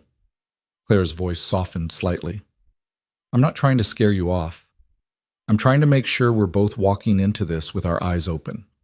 Adrian set down his ridiculous latte and looked at her directly. My turn? Your turn. I'm terrible at this. At being with someone, at making space in my life for things that aren't work or Oliver. I've been functioning on autopilot for so long that having feelings for you is honestly terrifying because it means I have to start making choices instead of just reacting to whatever's in front of me. Clara started to speak, but he held up a hand. I'm not done. You're right that I've been treating your time as less valuable than mine. That's not because I think it is. It's because I'm used to everyone accommodating me, and I forgot that's not actually how relationships work. I want to do better, but I'm going to mess up. Probably a lot. I need you to tell me when I do instead of just absorbing it until you explode. Fair. And about Oliver, I'm terrified of you meeting him because what if you decide this isn't worth it? What if he gets attached, and then you leave and I have to explain to a 6-year-old why another person he cared about isn't in his life anymore? Adrian's voice cracked slightly. I can handle you leaving. I'm not sure I can handle him going through that. Clara reached across the table, took his hand. Her fingers were warm from her coffee cup. I can't promise I'll never leave. That's not fair to either of us. But I can promise I won't treat him like he's disposable. If we get to the point where I'm meeting Oliver, it's because I'm serious about this. About you. Not just dabbling in the interesting parts of your life. They sat in silence for a moment, hands linked across a wobbly cafe table, while around them people ordered coffee and complained about the weather and lived their normal lives. So where do we go from here, Yes? Adrian asked. We try. Actually try. Not just drift along hoping it works out. We set boundaries. We communicate like adults instead of making assumptions. And we both accept that this might not work despite our best efforts. That's very pragmatic. I'm a pragmatic person. You're going to have to get used to that. I think I can manage. Clara smiled, and it reached her eyes for the first time that morning. Good, because my first boundary is that I need at least one full evening a week that's actually planned in advance. Not squeezed in when you have a gap in your schedule. Actually planned, like you would plan a board meeting. Done. What else? You have to stop apologizing every time work interferes. I know it's going to happen. Just tell me when plans change and we'll reschedule. The constant apologies make me feel like I'm supposed to be upset, which makes me actually upset even when I wasn't initially. That's fair? Anything else? Yeah, you have to let me pay for things sometimes. Not everything. I know our financial situations are different, but sometimes. I need to feel like an equal partner, not someone being taken care of. Adrian thought about arguing, about explaining that money meant nothing to him and spending it on her was easy, but he remembered her words about not fixing her life. Okay, we split things or take turns, whatever feels right. Thank you. She squeezed his hand before letting go. Your turn. What do you need? No one had asked him that in years. Adrian had to think about it, sorting through what he actually needed versus what he thought he should need. Patience. I'm going to cancel sometimes, and I'm going to feel terrible about it, and I need you to believe me when I say it's not because you don't matter. You do. You matter more than most things in my life right now, which is honestly scary to admit. I can do patience. What else? Understanding that Oliver comes first, always. If there's a choice between you and him, I'm choosing him. That's not negotiable. I wouldn't respect you if you didn't. Clara leaned back in her chair. Anything else? Yeah. When you get scared and want to push me away, because I know you will, you already told me you're good at that. Just tell me instead of picking fights or creating distance. I can handle fear, I can't handle guessing games. Clara's expression shifted, became more vulnerable. That's going to be hard for me. I know, but we're both going to have to do hard things if this is going to work. They finished their coffee while the cafe continued its morning rhythm around them. Adrian checked his watch and realized he'd been there for almost 2 hours. 2 hours when he should have been in the office, handling the 17 things that were probably on fire by now. For once, He didn't feel guilty about it. I should get back to work, Clara said reluctantly. Saturday shift starts in 20 minutes, and Jake will kill me if I'm late. Jake is the bearded guy? Jake is the bearded guy who has covered for me more times than I can count. I owe him approximately 1,000,000 favors. She stood, gathered their empty cups. What are you doing Saturday night? Probably something boring with spreadsheets. Why? There's a reading at a bookstore in the village. Local writers sharing their work. I was thinking about going, but I could be convinced to bring a date if he promises not to make fun of amateur fiction. I would never make fun of amateur fiction. You absolutely would, but I appreciate the lie. She headed back toward the counter, then turned. 7 p.m. The bookstore is called Ink and Paper. Don't be late. Wouldn't dream of it. Adrian left the cafe feeling like they'd just negotiated the terms of something important, which he supposed they had. Relationships as contract, boundaries and expectations clearly defined. It wasn't romantic in the traditional sense, but it felt more honest than anything he'd experienced before. The rest of the week passed in a blur of meetings and decisions, and the normal chaos of running a company that seemed determined to generate new problems faster than he could solve them. The Brooklyn project that had been flagged as urgent turned out to be even more urgent than initially reported. Structural issues that required immediate attention unless they wanted the building to fail inspection. Adrian spent 3 days in back-to-back meetings with engineers and contractors, fighting to fix the problems without cutting corners that would compromise safety. We can reinforce the foundation, but it's going to add 6 weeks to the timeline and about $3 million to the budget, David explained during yet another crisis meeting. Or we can use the cheaper materials and hope the inspectors don't look too closely. We're not hoping inspectors don't look closely. We're fixing it properly. Adrian signed off on the budget increase that would make their investors furious. People are going to live in this building. That matters more than our profit margin. David made a note, but didn't look happy about it. Adrian was used to that reaction by now. His insistence on quality over profit made him unpopular with the people who cared primarily about returns on investment. But he'd built Vail Industries on the principle that you could make money without exploiting people, and he wasn't about to change that now just because it was inconvenient. He made it to the reading on Saturday with 10 minutes to spare, which felt like a victory given that he'd had to leave a conference call early and dodge 3 attempts by his assistant to schedule an emergency meeting. The bookstore was small and crowded, chairs arranged in uneven rows facing a small podium. Clara sat near the back, saving a seat beside her. "You came," she said when he slid into the chair. "I told you I would." "You also told me you'd be on time, and it's 7:09. Traffic was terrible." "You took the subway." "Subway traffic. Very congested trains." Clara rolled her eyes, but she was smiling. The reading started. 5 local writers sharing pieces that ranged from genuinely moving to painfully amateur. Adrian tried to pay attention, but found himself more interested in watching Clara's reactions. The way she leaned forward during the good parts and winced during the bad parts, completely absorbed despite the uneven quality. During the break between readers, she turned to him. "What do you think so far?" "Honestly, mixed bag. But the woman who read second was genuinely talented." "She was. Made me feel like I should just give up now and save everyone the trouble of reading my mediocre work." "That's not what you actually think." "It's exactly what I think. She's probably 23 and already miles ahead of where I am at 30. Clara slumped slightly in her seat. "I hate that I'm jealous of someone I don't even know." "Jealousy means you care. That's better than indifference." "Is it? Because indifference seems less exhausting." The reading resumed before Adrian could respond. The final 2 readers were less impressive, one clearly using fiction as thinly veiled therapy, and the other reading something that might have been experimental but mostly seemed confused. When it ended, people mingled and talked, forming the kind of literary social clusters that made Adrian immediately uncomfortable. "Want to get out of here?" Clara asked, reading his expression. Desperately. They escaped into the village at night, the streets full of people looking for bars and restaurants and whatever else drew crowds on a Saturday evening. Clara led them to a small wine bar she knew, the kind of place that looked like it might collapse but had been there for 40 years and would probably outlast them all. "I used to come here when I first moved to the city," Claire explained as they found a corner table. "Back when I thought I'd be a successful writer by 25 and could afford to drink wine that cost more than $6 a glass." "What happened to that version of you?" She ran into reality, Turns out talent and determination aren't enough when you also need to eat and pay rent. Clara studied the wine list without much interest. I still come here sometimes when I want to remember what hope felt like. That's incredibly depressing. Welcome to my brain. It's not a fun place. They ordered wine that was definitely more than $6 a glass, Adrian's doing, despite Clara's protest, and settled into the comfortable rhythm of conversation they'd developed over the past weeks.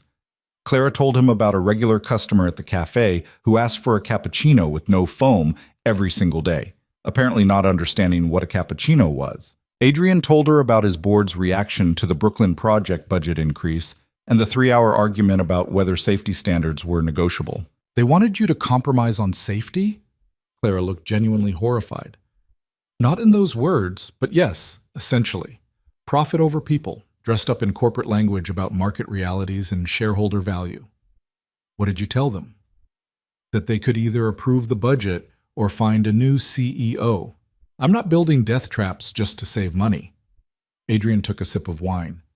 They approved it, reluctantly, but I'm pretty sure they're looking for ways to undermine me now. Can they do that? They can try. I own enough of the company that it would be difficult, but corporate politics are complicated. Enough people wanting you gone can make your life very difficult, even if they can't actually fire you. Clara was quiet for a moment, processing. Does that scare you? Honestly? Not as much as it probably should. The worst they can do is force me out, and sometimes I think that might not be terrible. I could spend more time with Oliver, actually have a life instead of just reacting to crises. He paused. I could have time for you without constantly feeling guilty about what I'm not doing. Don't make me part of your escape fantasy.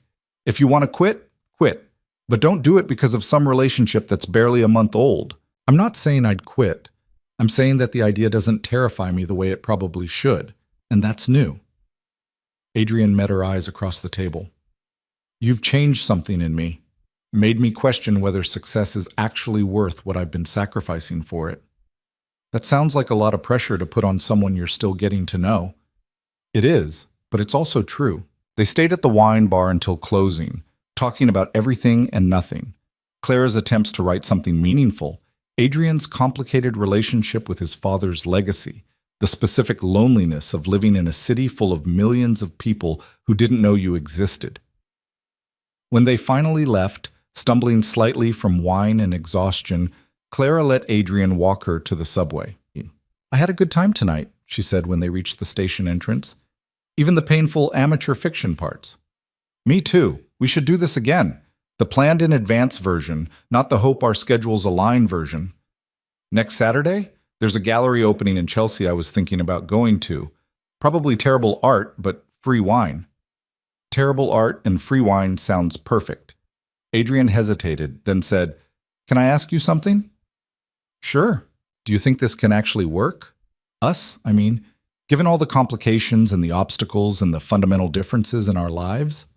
Clara considered this seriously, not rushing to answer with platitudes. I don't know. Most of the time, I think we're setting ourselves up for spectacular failure. But then I spend time with you, and I can't quite convince myself to give up on it yet. She stepped closer. Ask me again in 6 months. Maybe by then one of us will have come to our senses. Or maybe we'll have figured out how to make it work. That would be nice. Unlikely, but nice.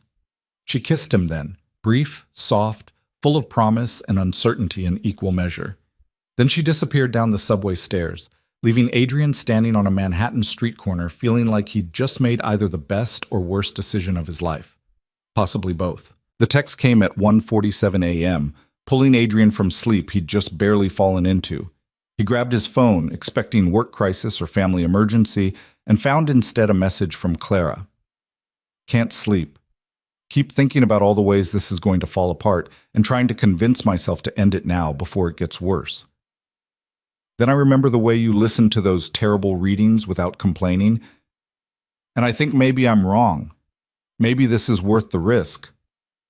Thought you should know. Adrian stared at the message for a long moment, then typed back, I'm scared too, but I'd rather try and fail than never know what this could have been. Go to sleep.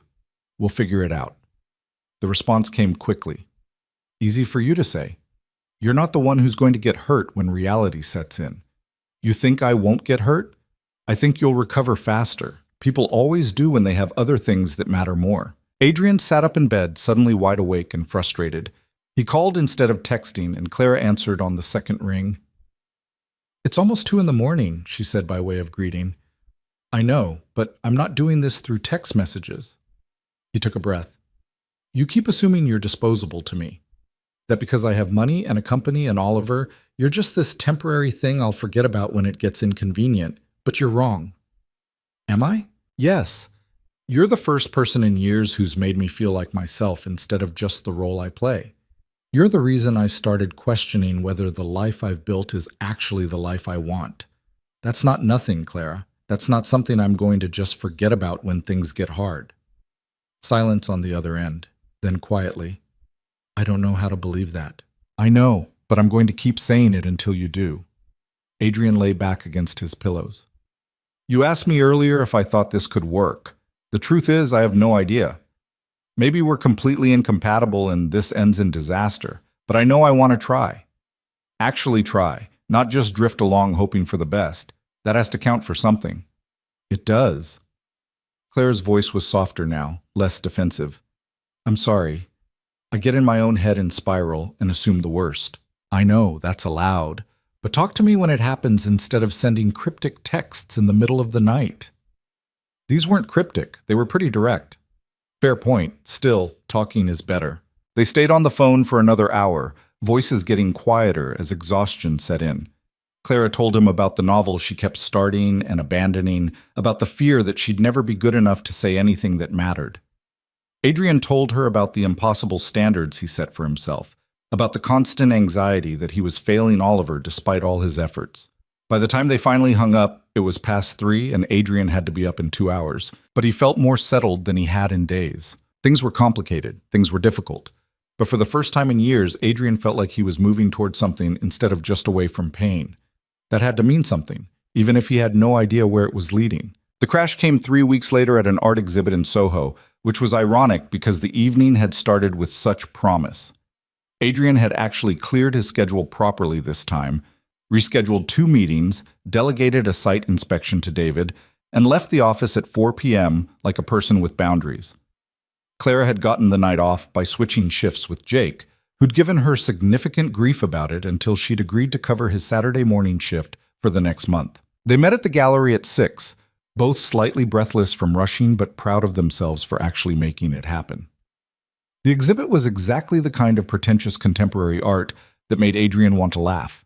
Installations involving shopping carts and commentary about consumerism, video loops of people staring at cameras, sculptures made from reclaimed materials that mostly just looked like garbage arranged intentionally. "This is awful," Clara whispered as they stood in front of something that appeared to be a mannequin covered in credit cards. "It's making a statement about capitalism," Adrian said in his best serious art critic voice. "The statement is, I had a deadline and ran out of ideas." They wandered through the exhibit making quiet jokes, drinking the free wine that was surprisingly decent, feeling like they'd finally figured out how to exist in the same space without the weight of their complications crushing everything. Clara looked beautiful in a way that had nothing to do with the simple black dress she'd borrowed from her roommate. It was the looseness in her shoulders, the genuine smile, the way she'd stopped looking like she was waiting for the other shoe to drop. Adrian's phone rang at 7:23. He checked it, saw Jennifer's name, and sent it to voicemail. The second call came 2 minutes later. Same response. The third call came immediately after, and this time it was David's number.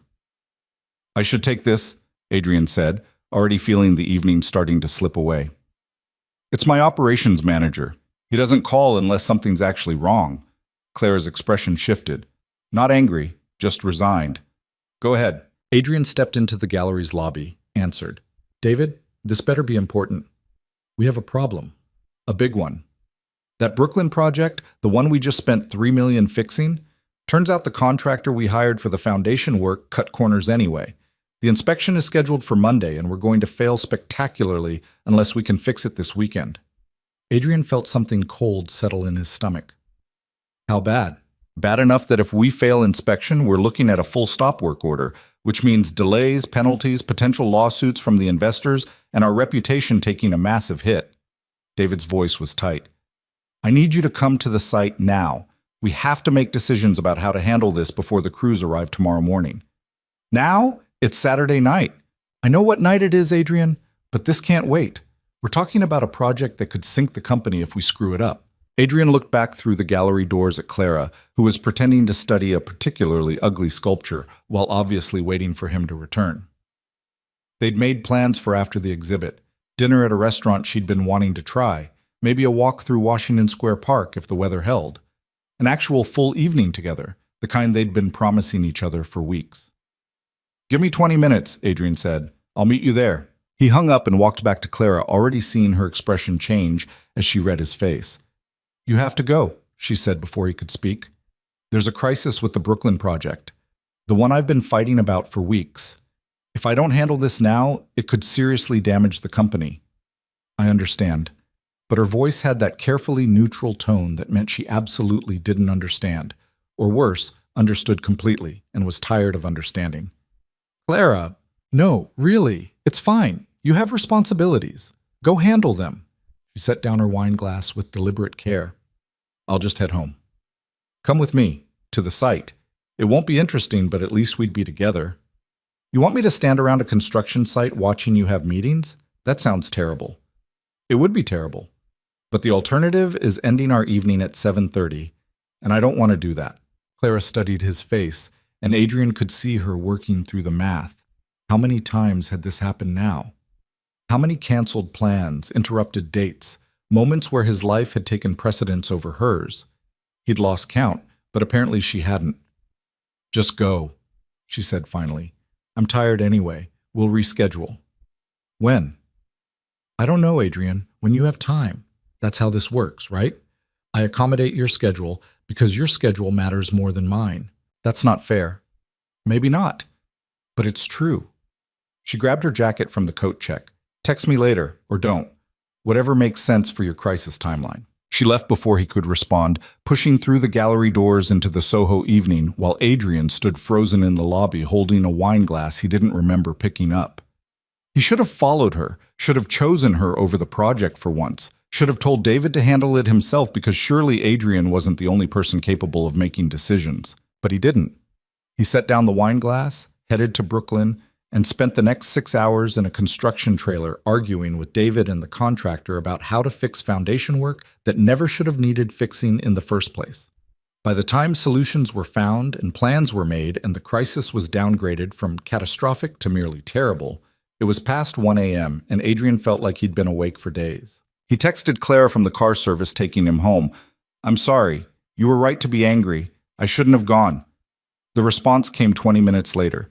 You had to go. I get it. That's the problem. I get it, and I hate that I get it. Can we talk tomorrow? I'm working a double shift, covering for Jake since he covered for me tonight. Sunday, then? Maybe.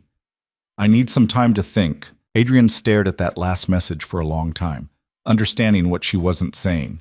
She needed time to decide if this was worth continuing, if the pattern they'd fallen into was something she could actually live with long term. He wanted to argue, to tell her they could fix it, but he was too exhausted to find words that wouldn't sound hollow. Sunday passed in anxious silence. Adrian took Oliver to the Museum of Natural History, tried to be present for his son's excitement about dinosaurs and space rocks, mostly failed. His mind kept drifting back to Clara's expression in the gallery, the resignation in her voice when she'd told him to just go. Oliver noticed his distraction, asked if he was okay, and Adrian lied and said he was fine.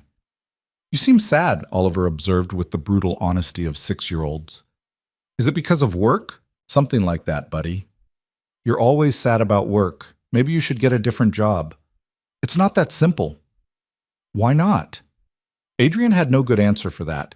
He changed the subject, bought Oliver an overpriced stuffed dinosaur from the gift shop, took him home and let Maria handle bedtime while he sat in his office staring at emails he couldn't bring himself to answer. Monday morning brought no message from Clara. Neither did Monday afternoon or evening or the next 3 days. Adrian resisted the urge to show up at the cafe, understanding that she'd asked for space and violating that would only make things worse. But the silence felt like a physical weight, pressing down on everything else he was trying to manage. The Brooklyn project passed inspection on Wednesday, barely, and Adrian should have felt relieved. Instead, he felt nothing except the growing certainty that he'd traded something irreplaceable for something that ultimately didn't matter as much as he'd convinced himself it did. The company would survive either way. His reputation would recover from any setback. But Clara might not wait around for him to figure out his priorities. Thursday evening, his phone finally rang with her number. Adrian answered before the first ring finished.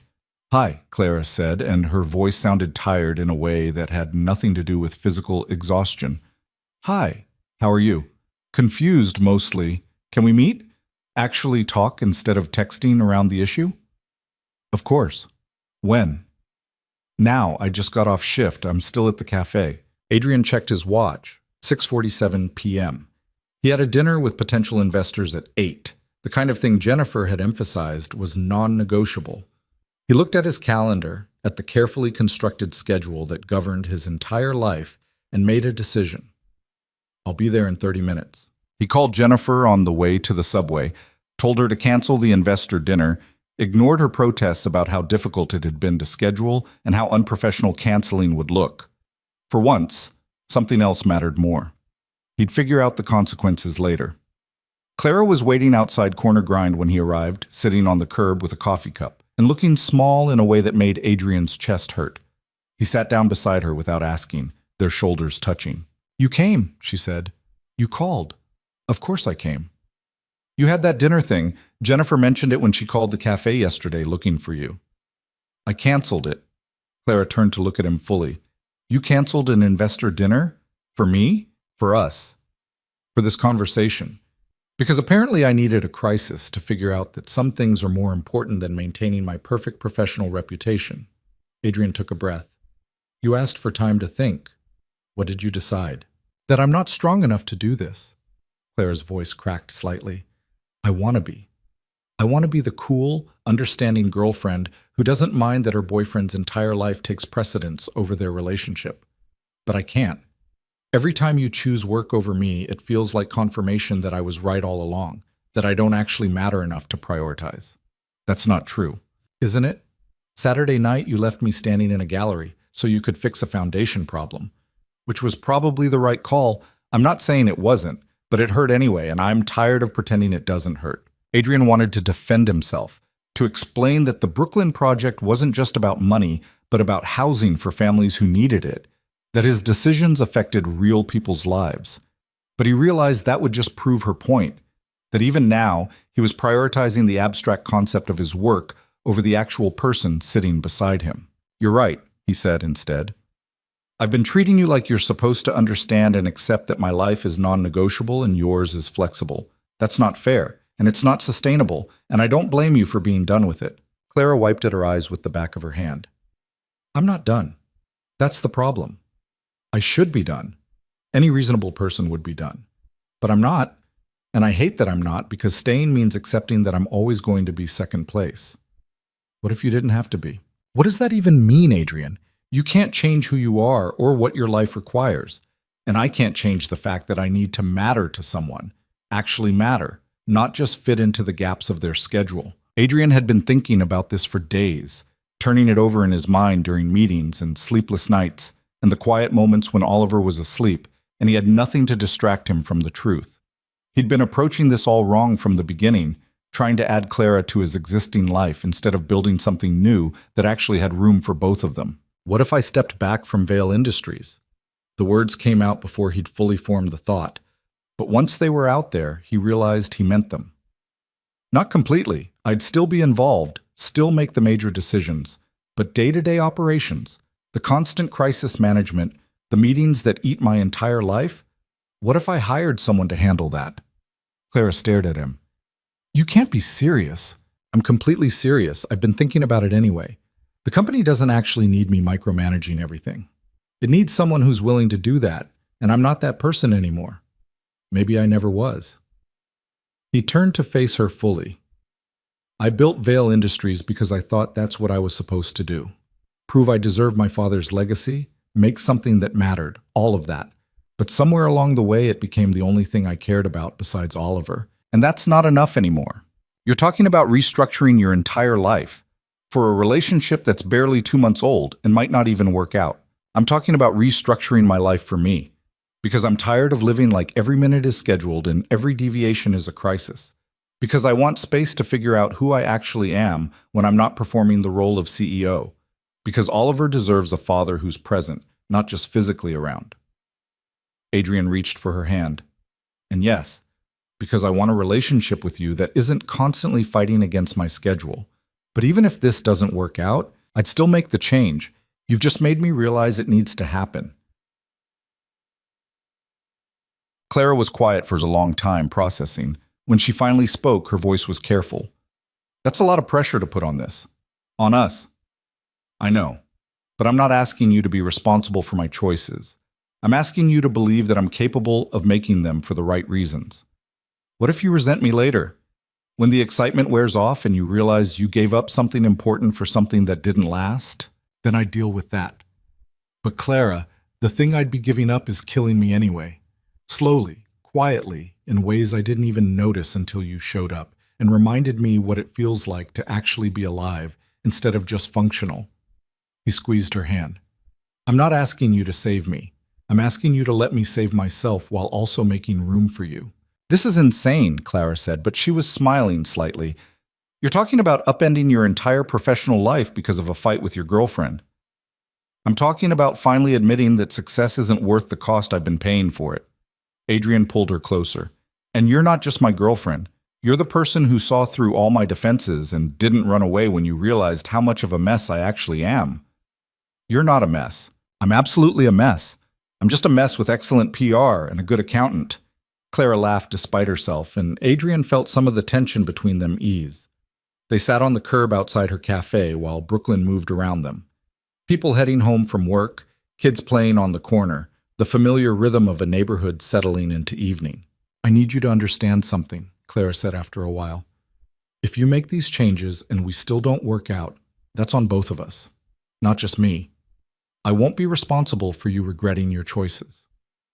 Fair. And if you do this, you have to do it properly.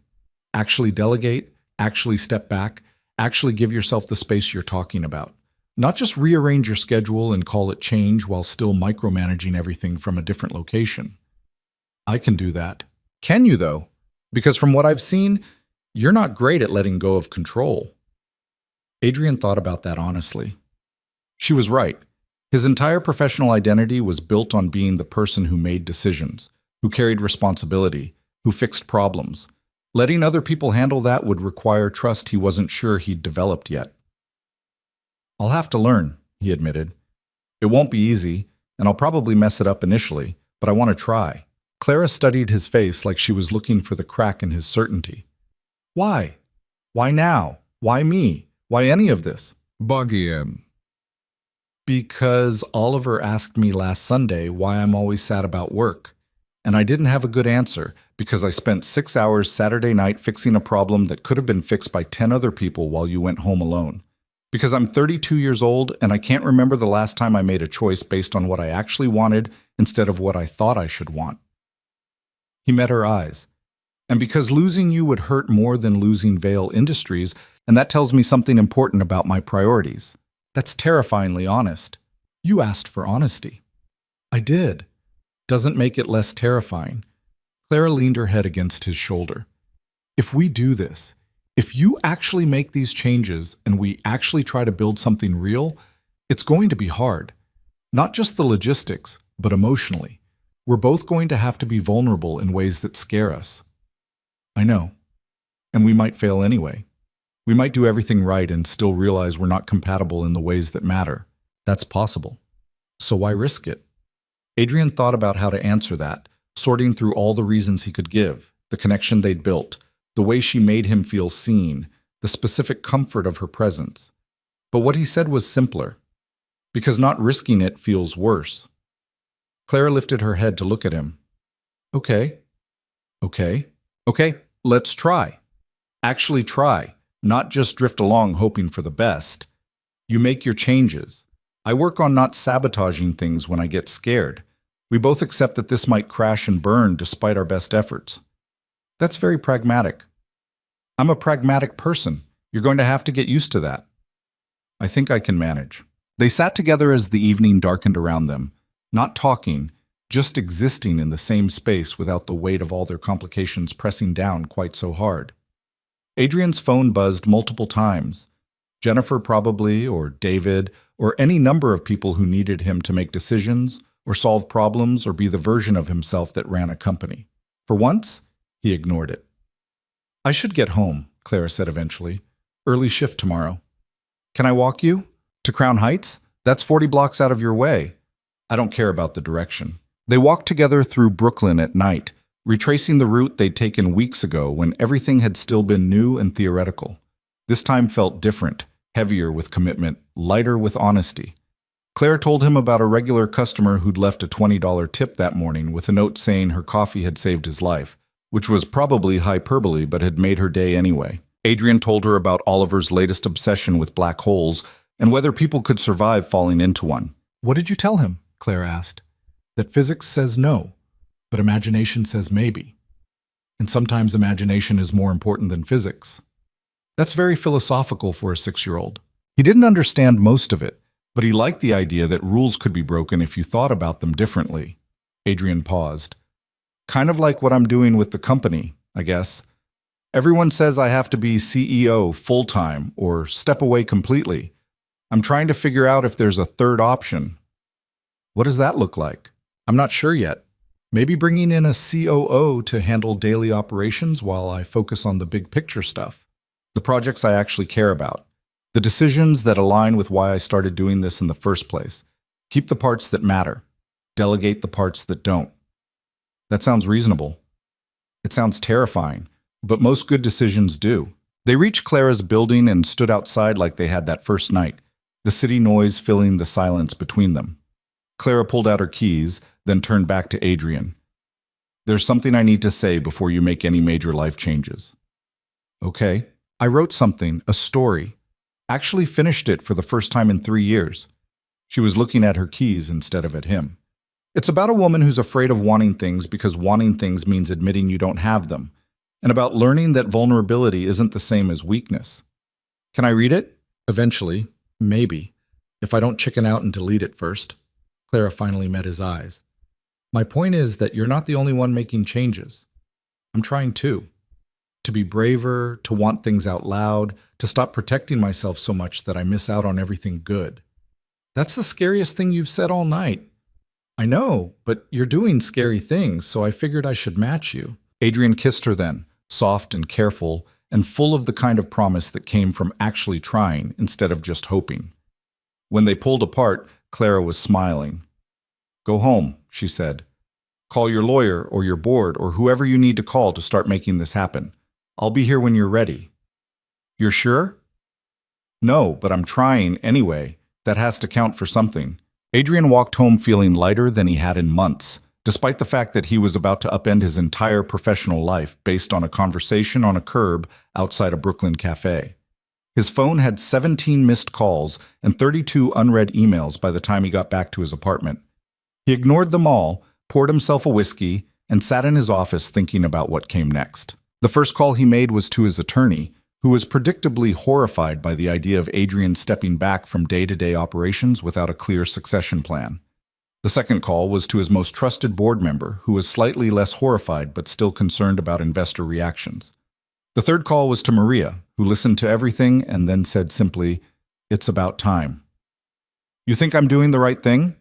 Adrian asked. "I think you've been running yourself into the ground for years, and this woman is apparently the first person who's made you realize that's not sustainable. So yes, I think you're doing the right thing, even if the execution is going to be messy." The execution was very messy. Over the next 2 weeks, Adrian had 17 meetings with board members, lawyers, potential COO candidates, and investors who ranged from supportive to openly hostile about his plan. He fielded accusations of abandoning the company, of letting a relationship cloud his judgment, of failing to honor his father's legacy. He sat through a 6-hour emergency board meeting where 3 members argued for his complete removal rather than the restructuring he was proposing. Through it all, Clara maintained careful distance. Not pulling away, but giving him space to make decisions without feeling pressured or obligated. They texted daily, mostly short check-ins, occasionally longer conversations when one of them couldn't sleep, but they didn't see each other. Adrian had asked for that, needing to prove to himself and to her that he was making these changes for the right reasons, not just because he was caught up in the romance of grand gestures. "How's it going?" Clara asked during one of their late-night calls. "Terrible. Half my board wants me gone completely. The other half wants me to stay exactly as I am. Nobody seems interested in the middle ground I'm proposing." "What are you going to do?" "Push through anyway. I own enough shares that they can't actually force me out without my consent. They can make my life difficult, but they can't stop me." "That sounds exhausting." "It is. But I keep thinking about what you said, that I have to actually make changes, not just rearrange my schedule and pretend it's different. If I back down now, nothing actually changes." "I'm proud of you," Clara said quietly, in case nobody said that recently. The words hit Adrian harder than he expected. "Thank you. I needed to hear that." "I know. That's why I said it." 3 weeks after the conversation on the curb, Adrian finally found a COO candidate who didn't make him want to throw things. Elena Rodriguez, 47, formerly VP of Operations at a competitor, reputation for being brilliant and ruthless in equal measure. She interviewed on a Tuesday, spent Wednesday touring Vail Industries facilities and meeting with department heads, and on Thursday told Adrian she'd take the job on one condition. "I need actual authority," Elena said during their final meeting. "Not just a fancy title while you continue to micromanage everything from behind the scenes. If I'm doing this, I'm actually doing it. You focus on vision and values and the projects you care about. I handle the execution and the daily crisis management." "That's the plan." "Is it?" "Because I've seen this before, founders who say they want to step back but can't actually let go. I'm not interested in being your glorified assistant while you pretend to have work-life balance." Adrian appreciated her directness. "What if I screw up? What if I can't let go as much as I think I can? Then I'll tell you, loudly and repeatedly until you either fix it or fire me." Elena leaned forward.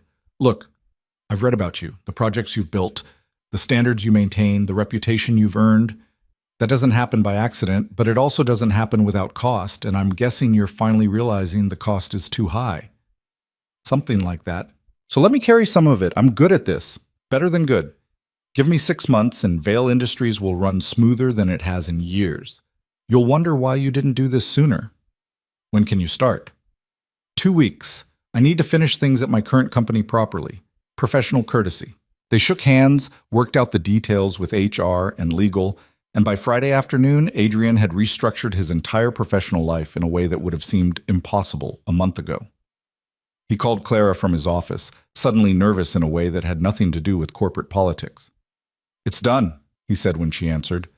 "I hired a COO, finalized the transition plan with the board. Starting next month, my schedule is actually going to be manageable." "How do you feel?" "Terrified. Relieved. Uncertain whether I just made the best or worst decision of my career." He paused. "Want to get dinner tonight? Celebrate or commiserate, depending on how this all works out." "I can't tonight. I'm covering someone's shift until closing." Clara's voice softened. "But I'm off tomorrow, all day. No scheduling conflicts, no obligations. We could do something, properly, without your phone interrupting every 20 minutes. What did you have in mind?" "I don't know yet. Something normal. Something that people in regular relationships do without it being a logistical nightmare." "I like the sound of that." They decided on brunch and bookstores, the kind of simple plan that shouldn't have felt revolutionary but did. Adrian spent the next 24 hours trying not to overthink it, mostly failing, definitely checking his phone too often to see if Clara had texted. She hadn't, which probably meant she was being healthy about this whole thing while he spiraled. Saturday morning arrived cold and clear. Adrian met Clara at a cafe in the West Village, not the bookstore from their first date, but a new place neither of them had associations with yet. She was already there when he arrived, reading something on her phone and drinking coffee that had probably gone cold while she was distracted. "Hi," Adrian said, sliding into the seat across from her. Clara looked up and smiled, and Adrian felt something settle in his chest that had been unsettled for weeks. "Hi yourself, you look different." "Different how?" "Less like you're about to have a heart attack from stress. It's a good look on you." They ordered food that took forever to arrive. The place was slammed with weekend brunch crowds, and talked about nothing important. Clara told him about a customer who'd proposed to his girlfriend at the cafe counter that morning, which had been sweet but also incredibly awkward for everyone else waiting for coffee. Adrian told her about Oliver's recent discovery of knock-knock jokes, most of which made no sense but were hilarious anyway. He told me one this morning, Adrian said. Knock-knock. Who's there? Banana. Banana who? Banana space rocket. That's not how knock-knock jokes work. I tried to explain that. He insisted I didn't understand comedy. He's probably right. The food finally arrived. Elaborate egg dishes and toast that cost too much but tasted good enough to justify it. They ate slowly, not rushing toward the next thing because, for once, there wasn't a next thing demanding their attention. Around them, the cafe buzzed with conversations and clinking dishes and the specific energy of Saturday morning in Manhattan. Can I ask you something? Clara said eventually, pushing her half-finished plate aside. Sure. Are you happy?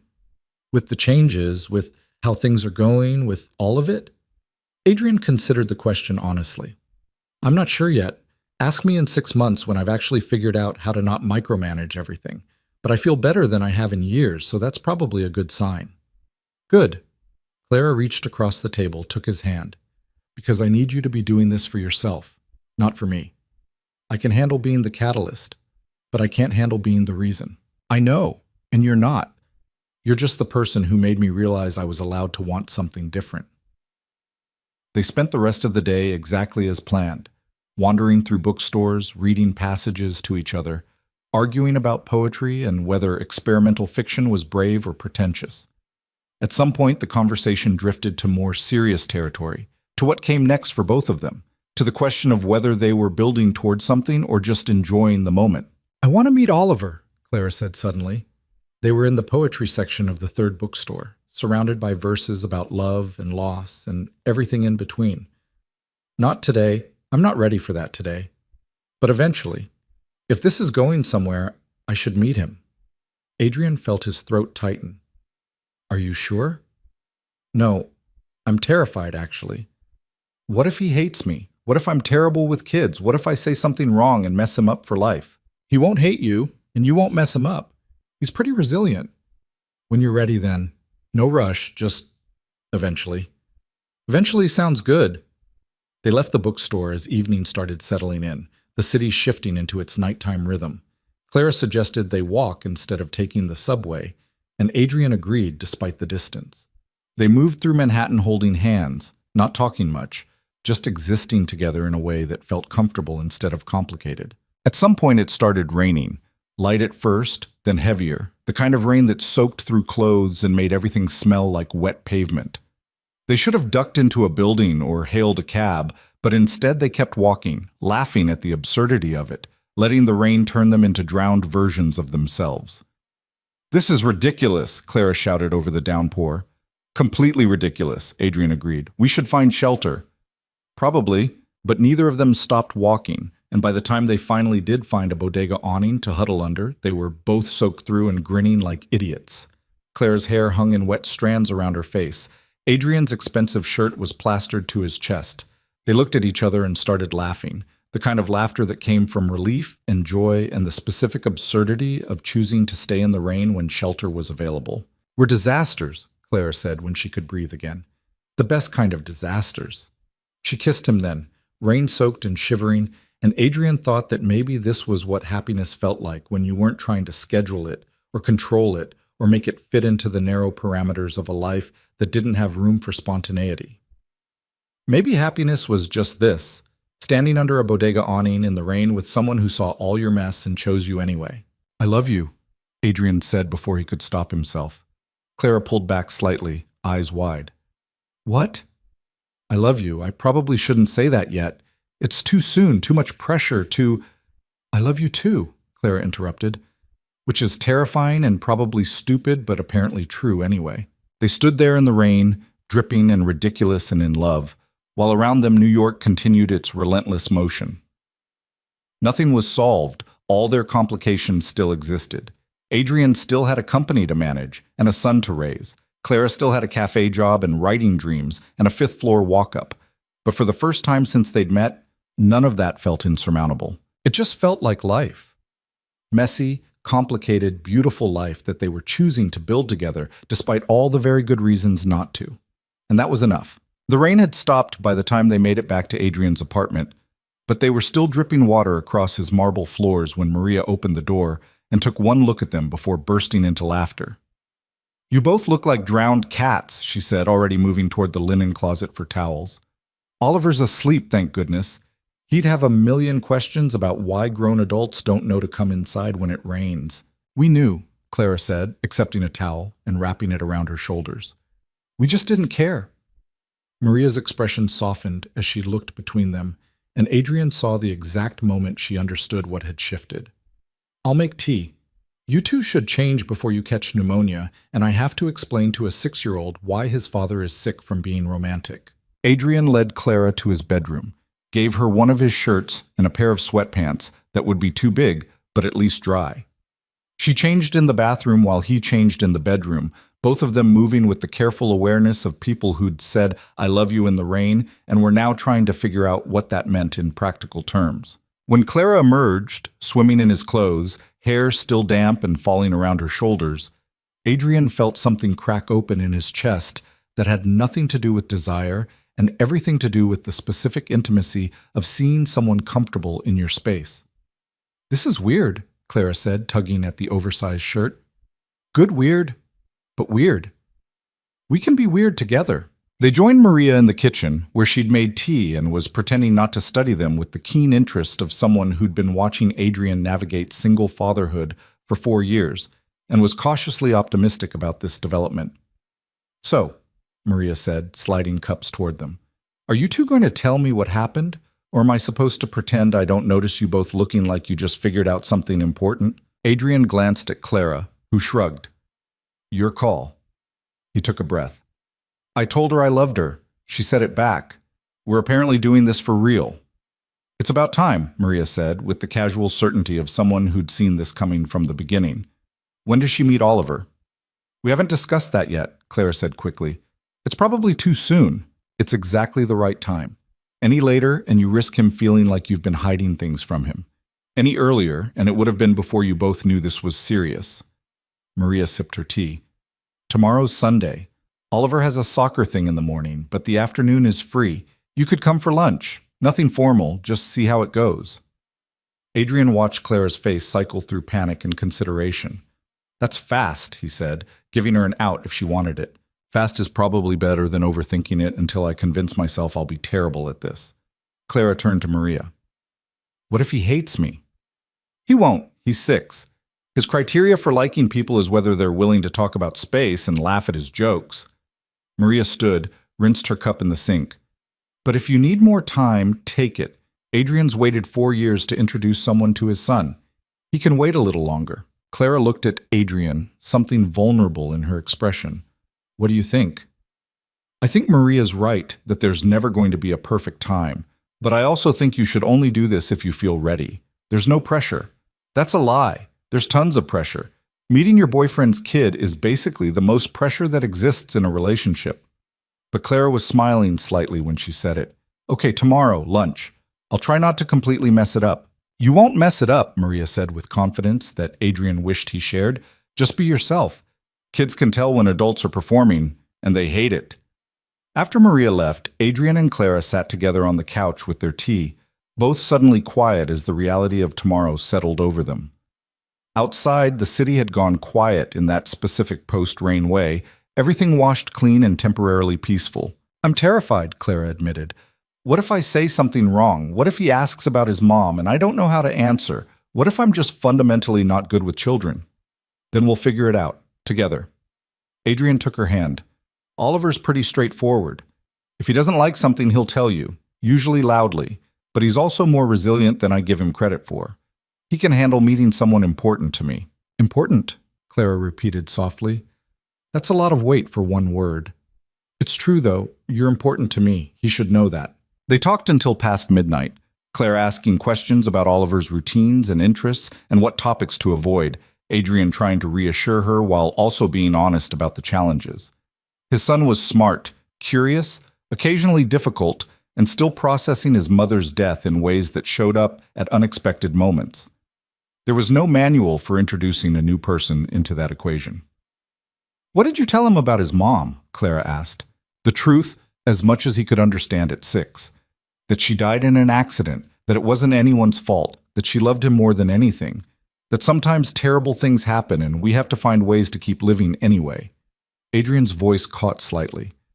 He asks about her sometimes, usually when I least expect it. I never know if I'm handling it right. I don't think there is a right way to handle something like that. Probably not. But I keep trying anyway. Clara stayed over that night, sleeping in Adrian's guest room despite the obvious invitation to stay in his. She wanted Oliver's first impression to be appropriate, not confusing, and Adrian appreciated that even as he lay awake in his own bed, wondering if he was making a terrible mistake by moving this fast. Morning arrived too quickly. Oliver bounded into Adrian's room at 7:30, apparently operating on some internal alarm clock that didn't recognize weekends. He launched himself onto the bed with the grace of a small tornado. Daddy, it's soccer day. We have to go soon or we'll be late. We have 3 hours, buddy. We won't be late. But what if there's traffic or a dinosaur attack or... Oliver stopped mid-sentence, his attention caught by something through the open door.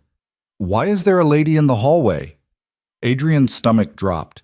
He sat up to see Clara standing outside the guest room, clearly having been woken by Oliver's enthusiastic entrance.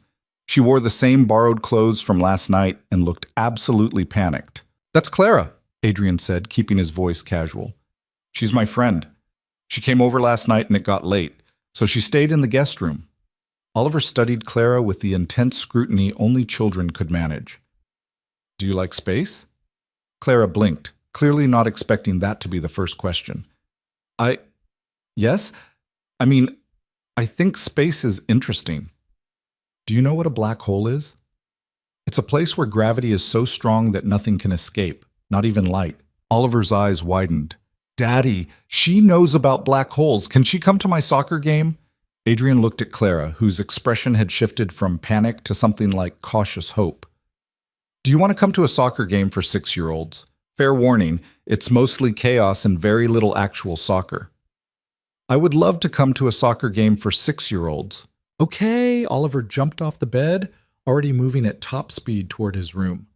I have to find my cleats and my jersey and tell everyone my dad's friend knows about black holes. He disappeared down the hallway, leaving Adrian and Clara staring at each other in the sudden quiet. Well, Clara said, that went better than expected. Give it time. The day is young. The soccer game was exactly as chaotic as promised. 12 6-year-olds running in approximate directions, occasionally near the ball, mostly just enjoying the opportunity to run and shout. Oliver played with enthusiastic incompetence, and every time he touched the ball, he looked over to make sure Adrian and Clara were watching. Clara surprised Adrian by getting genuinely invested in the game, cheering when Oliver's team scored and groaning when they gave up a goal. She didn't try to be perfect or perform some idealized version of what a potential stepmother should look like. She just sat on the sideline bleachers drinking terrible coffee from the concession stand and enjoying watching children play soccer badly. Your kid is terrible at this, Clara said affectionately as Oliver tripped over the ball for the 3rd time. He really is. But he loves it, so we keep coming back. That's good parenting, letting him be terrible at things he enjoys instead of pushing him toward things he's good at but hates. You think so? I know so. My parents spent my entire childhood trying to make me good at practical things when all I wanted was to read and write stories. Look how that turned out. After the game, they went back to Adrian's apartment for lunch. Oliver talked non-stop about the game, specifically about a goal he almost scored but didn't, while Clara listened with what seemed like genuine interest. Adrian watched them interact with cautious optimism, looking for red flags or signs that this was going to be a disaster. Instead, he found his son showing Clara his collection of space books, explaining the difference between planets and dwarf planets with the seriousness of a university professor. Clara asked questions that weren't condescending, shared facts she knew that Oliver didn't, and admitted when she didn't know something instead of pretending. I like her, Oliver announced at one point, as if Clara wasn't sitting right there. She's smart, and she doesn't talk to me like I'm a baby. I'm glad you like her, buddy. Is she your girlfriend? The question hung in the air. Adrian looked at Clara, who gave a small nod. Your call. Yes, Adrian said. She's my girlfriend. Oliver considered this with the gravity of a federal judge. Okay, but she can't have my room. I need it for my stuff. Nobody's taking your room. Good, because I have a lot of stuff. Oliver turned back to Clara. Do you want to see my telescope? Daddy got me one for my birthday, and I can see the moon and sometimes Jupiter if it's not cloudy. I would love to see your telescope. They spent the afternoon in Oliver's room while Adrian tried to get work done and failed completely. Too distracted by the sounds of his son and Clara discussing constellations and whether aliens might exist. At one point, he heard Oliver say something about his mom, and he tensed, waiting for the conversation to go wrong. My mommy died when I was little, Oliver said matter-of-factly. I don't remember her much, but Daddy says she was really nice and loved me a lot. She sounds like she was a wonderful person, Clara replied, her voice gentle. You're lucky you had her. Even if it wasn't for as long as you wanted. Daddy says the same thing. He gets sad sometimes when he thinks about her, but he says it's okay to be sad about people we love. Your daddy's right. Being sad means we cared about someone, and that's a good thing even when it hurts. Adrian felt his throat tighten. He'd been so worried about how Clara would handle these conversations, but she was navigating them with more grace than he'd managed most days. Evening came too quickly. Clara had an early shift the next morning and needed to get home, get sleep, prepare for another week of making coffee for people who barely noticed her. Oliver protested her leaving, demanding promises that she'd come back soon, that she'd help him with his space project for school, that she'd explain more about black holes. I promise, Clara said, crouching down to his level, but you have to promise me something too. What? That you'll be patient with me. I've never spent much time with kids before, so I'm probably going to mess up sometimes. But I'm trying, okay? Oliver threw his arms around her in a hug that nearly knocked her over. Okay, but you're not bad at kids. You're actually pretty good. Claire's eyes were wet when she pulled back, though she tried to hide it. Thank you. That means a lot. Adrian walked her down to the street, both of them quiet as they waited for her rideshare to arrive. The evening had shifted into that golden hour when the light made everything look softer, more forgiving. He liked you, Adrian said. He's a good kid. You're doing something right with him. We're doing something right. You were amazing today. I was terrified today, but I'm glad I came. Clara turned to face him fully. This is real now, isn't it? Not just us figuring things out, but actually building something that includes Oliver. Is that okay? It's scary, but yes, it's okay. Her rideshare pulled up, and she grabbed Adrian's hand. I need to tell you something. Okay. I gave notice at the cafe. Adrian felt his heart stop. What? 2 weeks' notice. I'm quitting. Clara said it quickly, like ripping off a bandage. I've been thinking about it for a while, and today just confirmed that I need to make a change. I can't keep telling myself I'm a writer while spending 60 hours a week making coffee. Something has to give.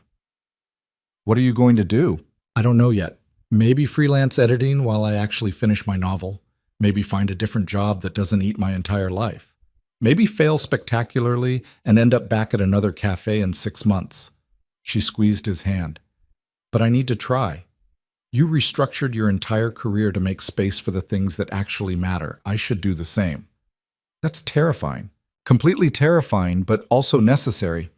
Clara kissed him quickly. I'll text you later. Thank Oliver for me. Tell him I'll help with his space project. She got in the car and Adrian watched it pull away, feeling like they'd crossed another threshold they couldn't uncross. Clara was leaving her job, which meant no steady income, no health insurance, no safety net beyond whatever savings she'd managed to scrape together. It was reckless and brave, and exactly the kind of leap Adrian had been too afraid to take until she'd shown him it was possible. The next 2 weeks moved in fast forward. Elena started at Vale Industries and immediately began reorganizing systems that Adrian had been managing poorly for years. She was efficient, ruthless when necessary, and completely unintimidated by Adrian's tendency to second-guess decisions. Within days, his schedule had transformed from impossible to merely demanding. Stop checking my work, Elena said during their 3rd week together, catching him reviewing a contract she'd already approved. You hired me to do this. Let me do it. What if you miss something? Then we fix it. But you hovering doesn't prevent mistakes. It just slows everything down and makes you insufferable to work with. She pulled the contract out of his hands. Go home. Spend time with your kid. Live the life you restructured everything to have. Trust me to handle this. Adrian went home. It felt wrong at first, leaving the office at 5 instead of 8 or 9 or midnight. But Oliver was thrilled to have him around for dinner, for homework help, for the mundane evening routines that Adrian had been missing while building an empire. "You're home a lot now," Oliver observed one evening while they played a board game that made no sense, but Oliver insisted was fun. "Did you get fired?" "No, buddy. I just decided work isn't the most important thing in my life." "What is?" "You are. And being present for you instead of just being in the same room while my mind is somewhere else." Oliver moved his game piece, incorrectly, but Adrian didn't correct him. "Is Clara important too?" "Yes, she's very important." "Are you going to marry her?" The question caught Adrian off guard. "I don't know, maybe someday." "Why?" "Because Marcus at school's dad got married again, and now Marcus has 2 houses and gets twice as many Christmas presents. I think that would be good." Adrian laughed despite himself. "I don't think that's how it works." "It should be." Clara finished her last shift at Corner Grind on a Thursday afternoon, and Adrian showed up to mark the occasion. The cafe was busy, but Jake had insisted on making her a farewell drink, something ridiculous with foam art that was supposed to be a book but looked more like a blob. "I'm free," Clara said, untying her apron for the last time. "Unemployed and terrified, but free. How does it feel? Ask me in 6 months when I've either finished my novel or realized I've made a catastrophic mistake." They celebrated that night with dinner at a restaurant neither of them could really afford. Clara's insistence that she pay her share, Adrian's agreement even though it hurt his wallet less than hers. Over wine that was better than they needed, and pasta that was exactly as good as the price suggested, they talked about what came next. "I've been thinking," Clara said, twirling pasta on her fork, "about the bookstore cafe idea we talked about once, the one you offered to help with, and I got defensive and refused." "I remember. I still don't want your money, but I've been doing research, and there's a small business grant program for women starting creative ventures in Brooklyn. The application deadline is next month." "Are you going to apply?" "I think so. It's a long shot, hundreds of applications for maybe 10 grants. But the worst they can say is no, and I'm getting used to hearing no." She met his eyes. "If I get it, though, if I actually get funding, would you help me figure out the business side? Not financially, just advice. You've built an entire company. You know how this stuff works." "Of course I'll help, whatever you need. Just advice. I need to build this myself or it won't mean anything."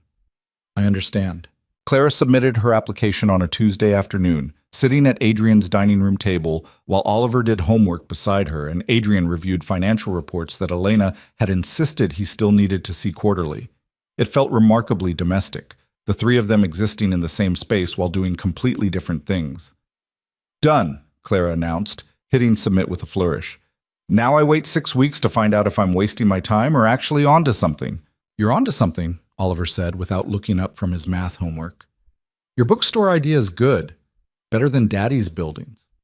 "Hey," Adrian protested. "My buildings are important.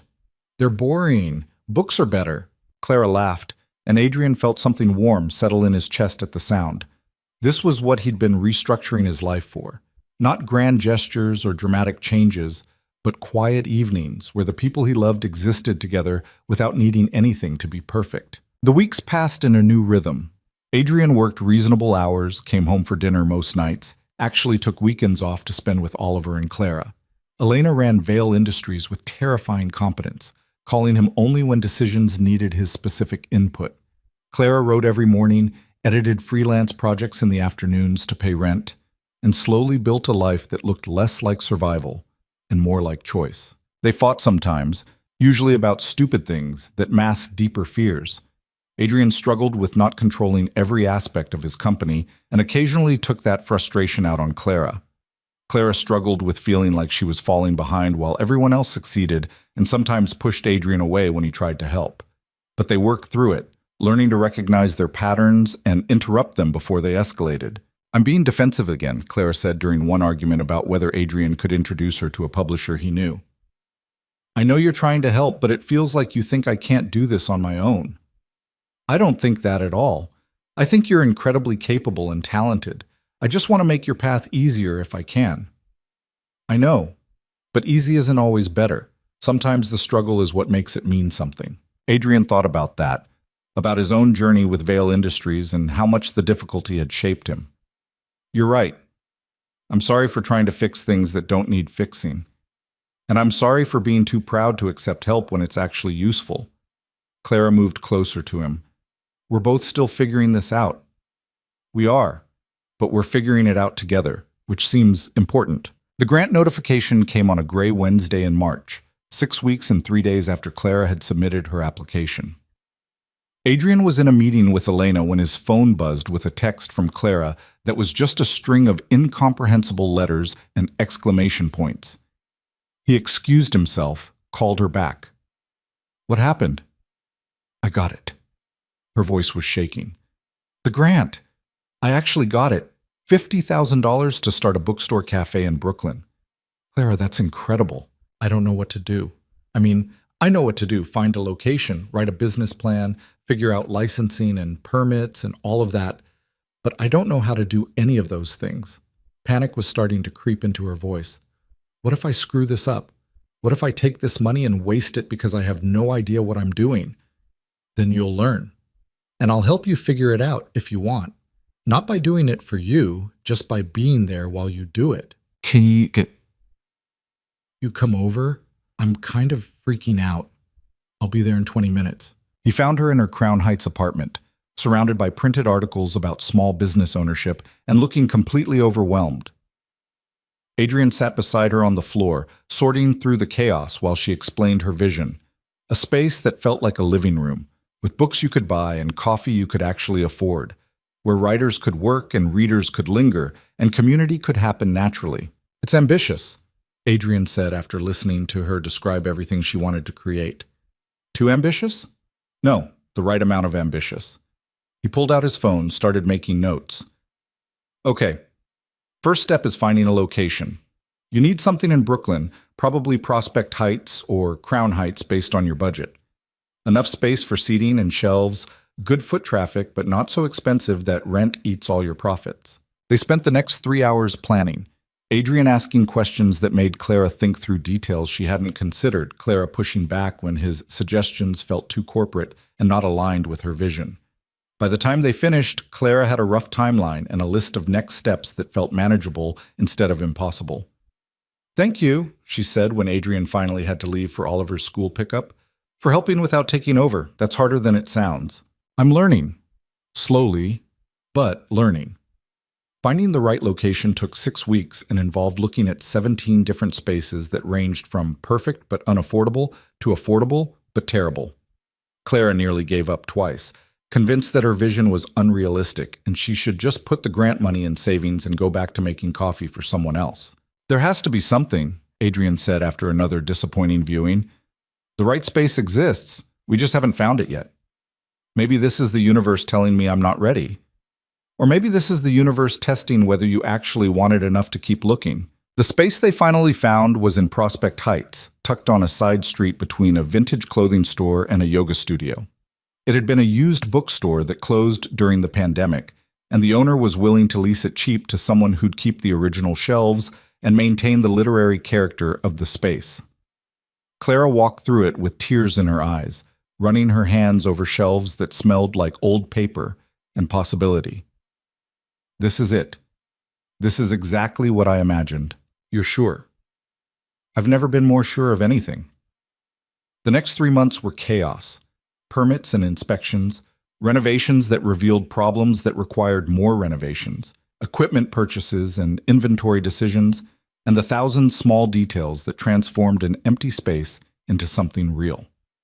Clara worked 18-hour days, managing contractors and learning to make espresso properly and cataloging books donated by people who believed in what she was building. Adrian helped where he could, offering advice on business structures and financing, introducing her to his accountant, showing up with Oliver on weekends to paint walls and assemble furniture.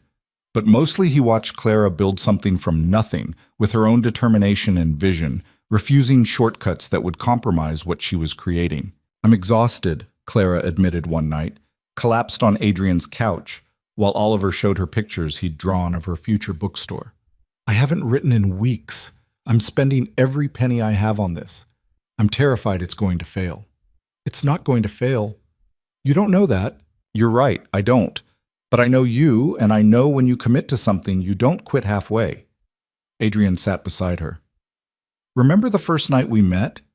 You were so convinced you didn't belong at that wedding that you were just pretending to fit in someone else's world. I was right about that. Maybe. But you're not pretending anymore. You're building your own world now, and it's better than anything you could have fit into. Clara leaned her head against his shoulder. When did you become so wise?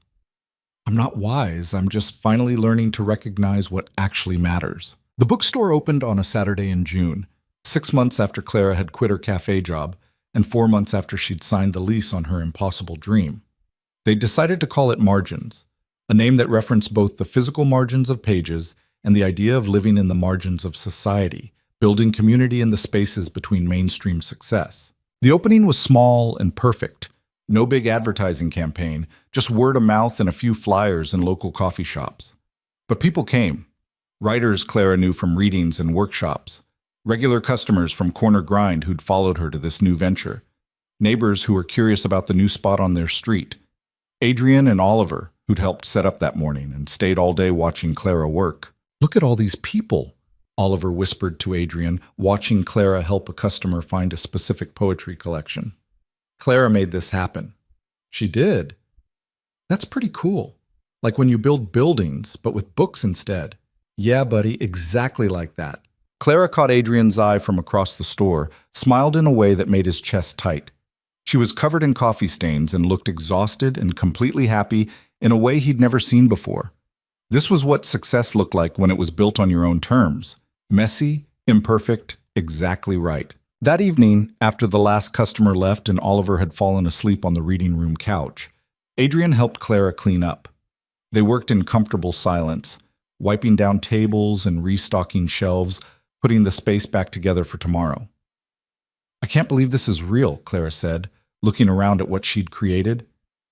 6 months ago, I was making coffee for people who didn't see me. Now I have this. You built this. Not luck, not help, not anything except your own determination. That's not entirely true. You helped. Oliver helped. Dozens of people helped. She turned to face him. I couldn't have done this alone. Maybe not, but you could have. That's the difference. You didn't need anyone to save you. You just needed people to believe in you while you saved yourself.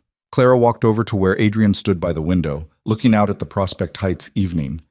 I have something to tell you. Okay? I finished it, my novel. While I was building this place and learning to run a business and figuring out my life, I finished the thing I've been trying to write for 3 years. Clara, that's amazing. I don't know if it's any good, but it's done, and it's honest, and it's mine. She took a breath. I wanted you to be the first to know. Adrian pulled her close, feeling the weight of everything they'd both built in the past 6 months. Not just businesses and spaces, but trust and partnership and the specific courage required to let someone see you completely.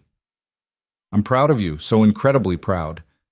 I'm proud of you too. You restructured your entire life and didn't implode. That's pretty impressive. We're both pretty impressive when you think about it. They stood together in the bookstore Clara had built while Oliver slept on the couch, and outside the city continued its endless motion. Nothing was perfect. Clara's business was barely breaking even and might not survive the year. Adrian still struggled with letting go of control at Vale Industries. Oliver still had hard days when he missed his mother, and no amount of love from Adrian or Clara could fix that. But they'd built something real anyway. Not despite the imperfection, but because of it. Because they'd both stopped waiting for their lives to be ready for happiness and started building it with whatever materials they had available. 2 months later, Clara's novel sold to a small independent publisher who loved its raw honesty and refusal to provide easy answers. The advance wasn't life-changing, but it was real. Validation that her work mattered, that she'd been right to keep trying even when everything suggested she should quit.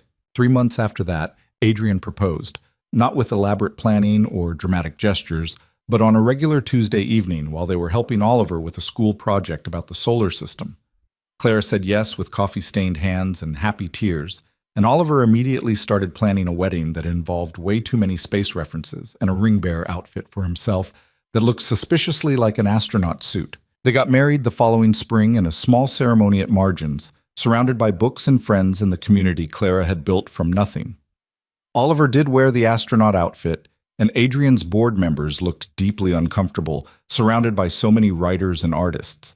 But none of that mattered, because Clara and Adrian had stopped trying to fit into worlds that weren't built for them, and started creating one that was. The vows they wrote weren't about perfect love or fairy tale endings. They were about choosing each other despite complications, about building something honest instead of something easy, about the specific courage required to be vulnerable with another person and trust they won't weaponize that vulnerability. I promise to keep showing up, Adrian said, holding Clara's hands in front of everyone they loved. Not perfectly, not without mistakes, but consistently. To prioritize you not because you need saving, but because you deserve to be prioritized. To let you build your own life while being grateful I get to exist in it. I promise to let you in, Clara said, her voice steady despite the tears. To fight my instinct to protect myself by pushing you away. To believe that wanting you doesn't make me weak. To build a life that's ours, not mine or yours, but something we create together that's better than what either of us could make alone. They kissed while Oliver cheered and someone's phone rang with a work emergency that Adrian ignored completely because some things were actually more important than business crises. Later, during the reception that was more book launch than traditional wedding, Clara pulled Adrian aside and said something that would stay with him for the rest of his life. Thank you for seeing me that night at the wedding, for helping when you didn't have to, for staying when it got complicated. Thank you for grabbing my arm and asking me to pretend I knew you, for showing me that success without connection is just expensive loneliness, for teaching me that vulnerability isn't weakness. They rejoined the party, their party, in Clara's bookstore, surrounded by the life they'd both fought so hard to build. Adrian caught Elena's eye from across the room, saw her nod with approval that meant Vale Industries was fine without him hovering. He caught Maria's smile as she danced with Oliver, both of them laughing at nothing in particular. This was what happiness looked like when you stopped performing it and started living it, messy and perfect, full of people who loved you not despite your flaws, but because they were part of who you actually were. Clara had been right that first night when she'd said they were both pretty pathetic, searching for exits in a ballroom full of people who didn't see them. But she'd been wrong about it being permanent. Sometimes pathetic people found each other and built something that transformed them both. Not into perfect versions of themselves, but into people brave enough to be imperfect together. And that was better than any fairy tale ending could ever be. Because fairy tales didn't include coffee stains and business struggles and late-night arguments about whose turn it was to handle Oliver's math homework. They didn't include the hard work of choosing someone every single day, especially on days when walking away seemed easier.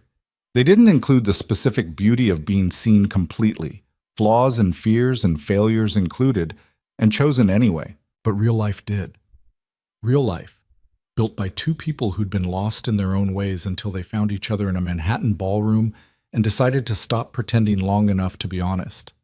Real life, where love wasn't rescue, but partnership, where success wasn't perfection, but presence, where happiness wasn't something you waited for, but something you built with your own imperfect hands. Adrian looked at Clara across the bookstore she'd created, at Oliver showing off his astronaut outfit to anyone who would pay attention, at the community gathered to celebrate two people who'd had the courage to choose vulnerability over protection.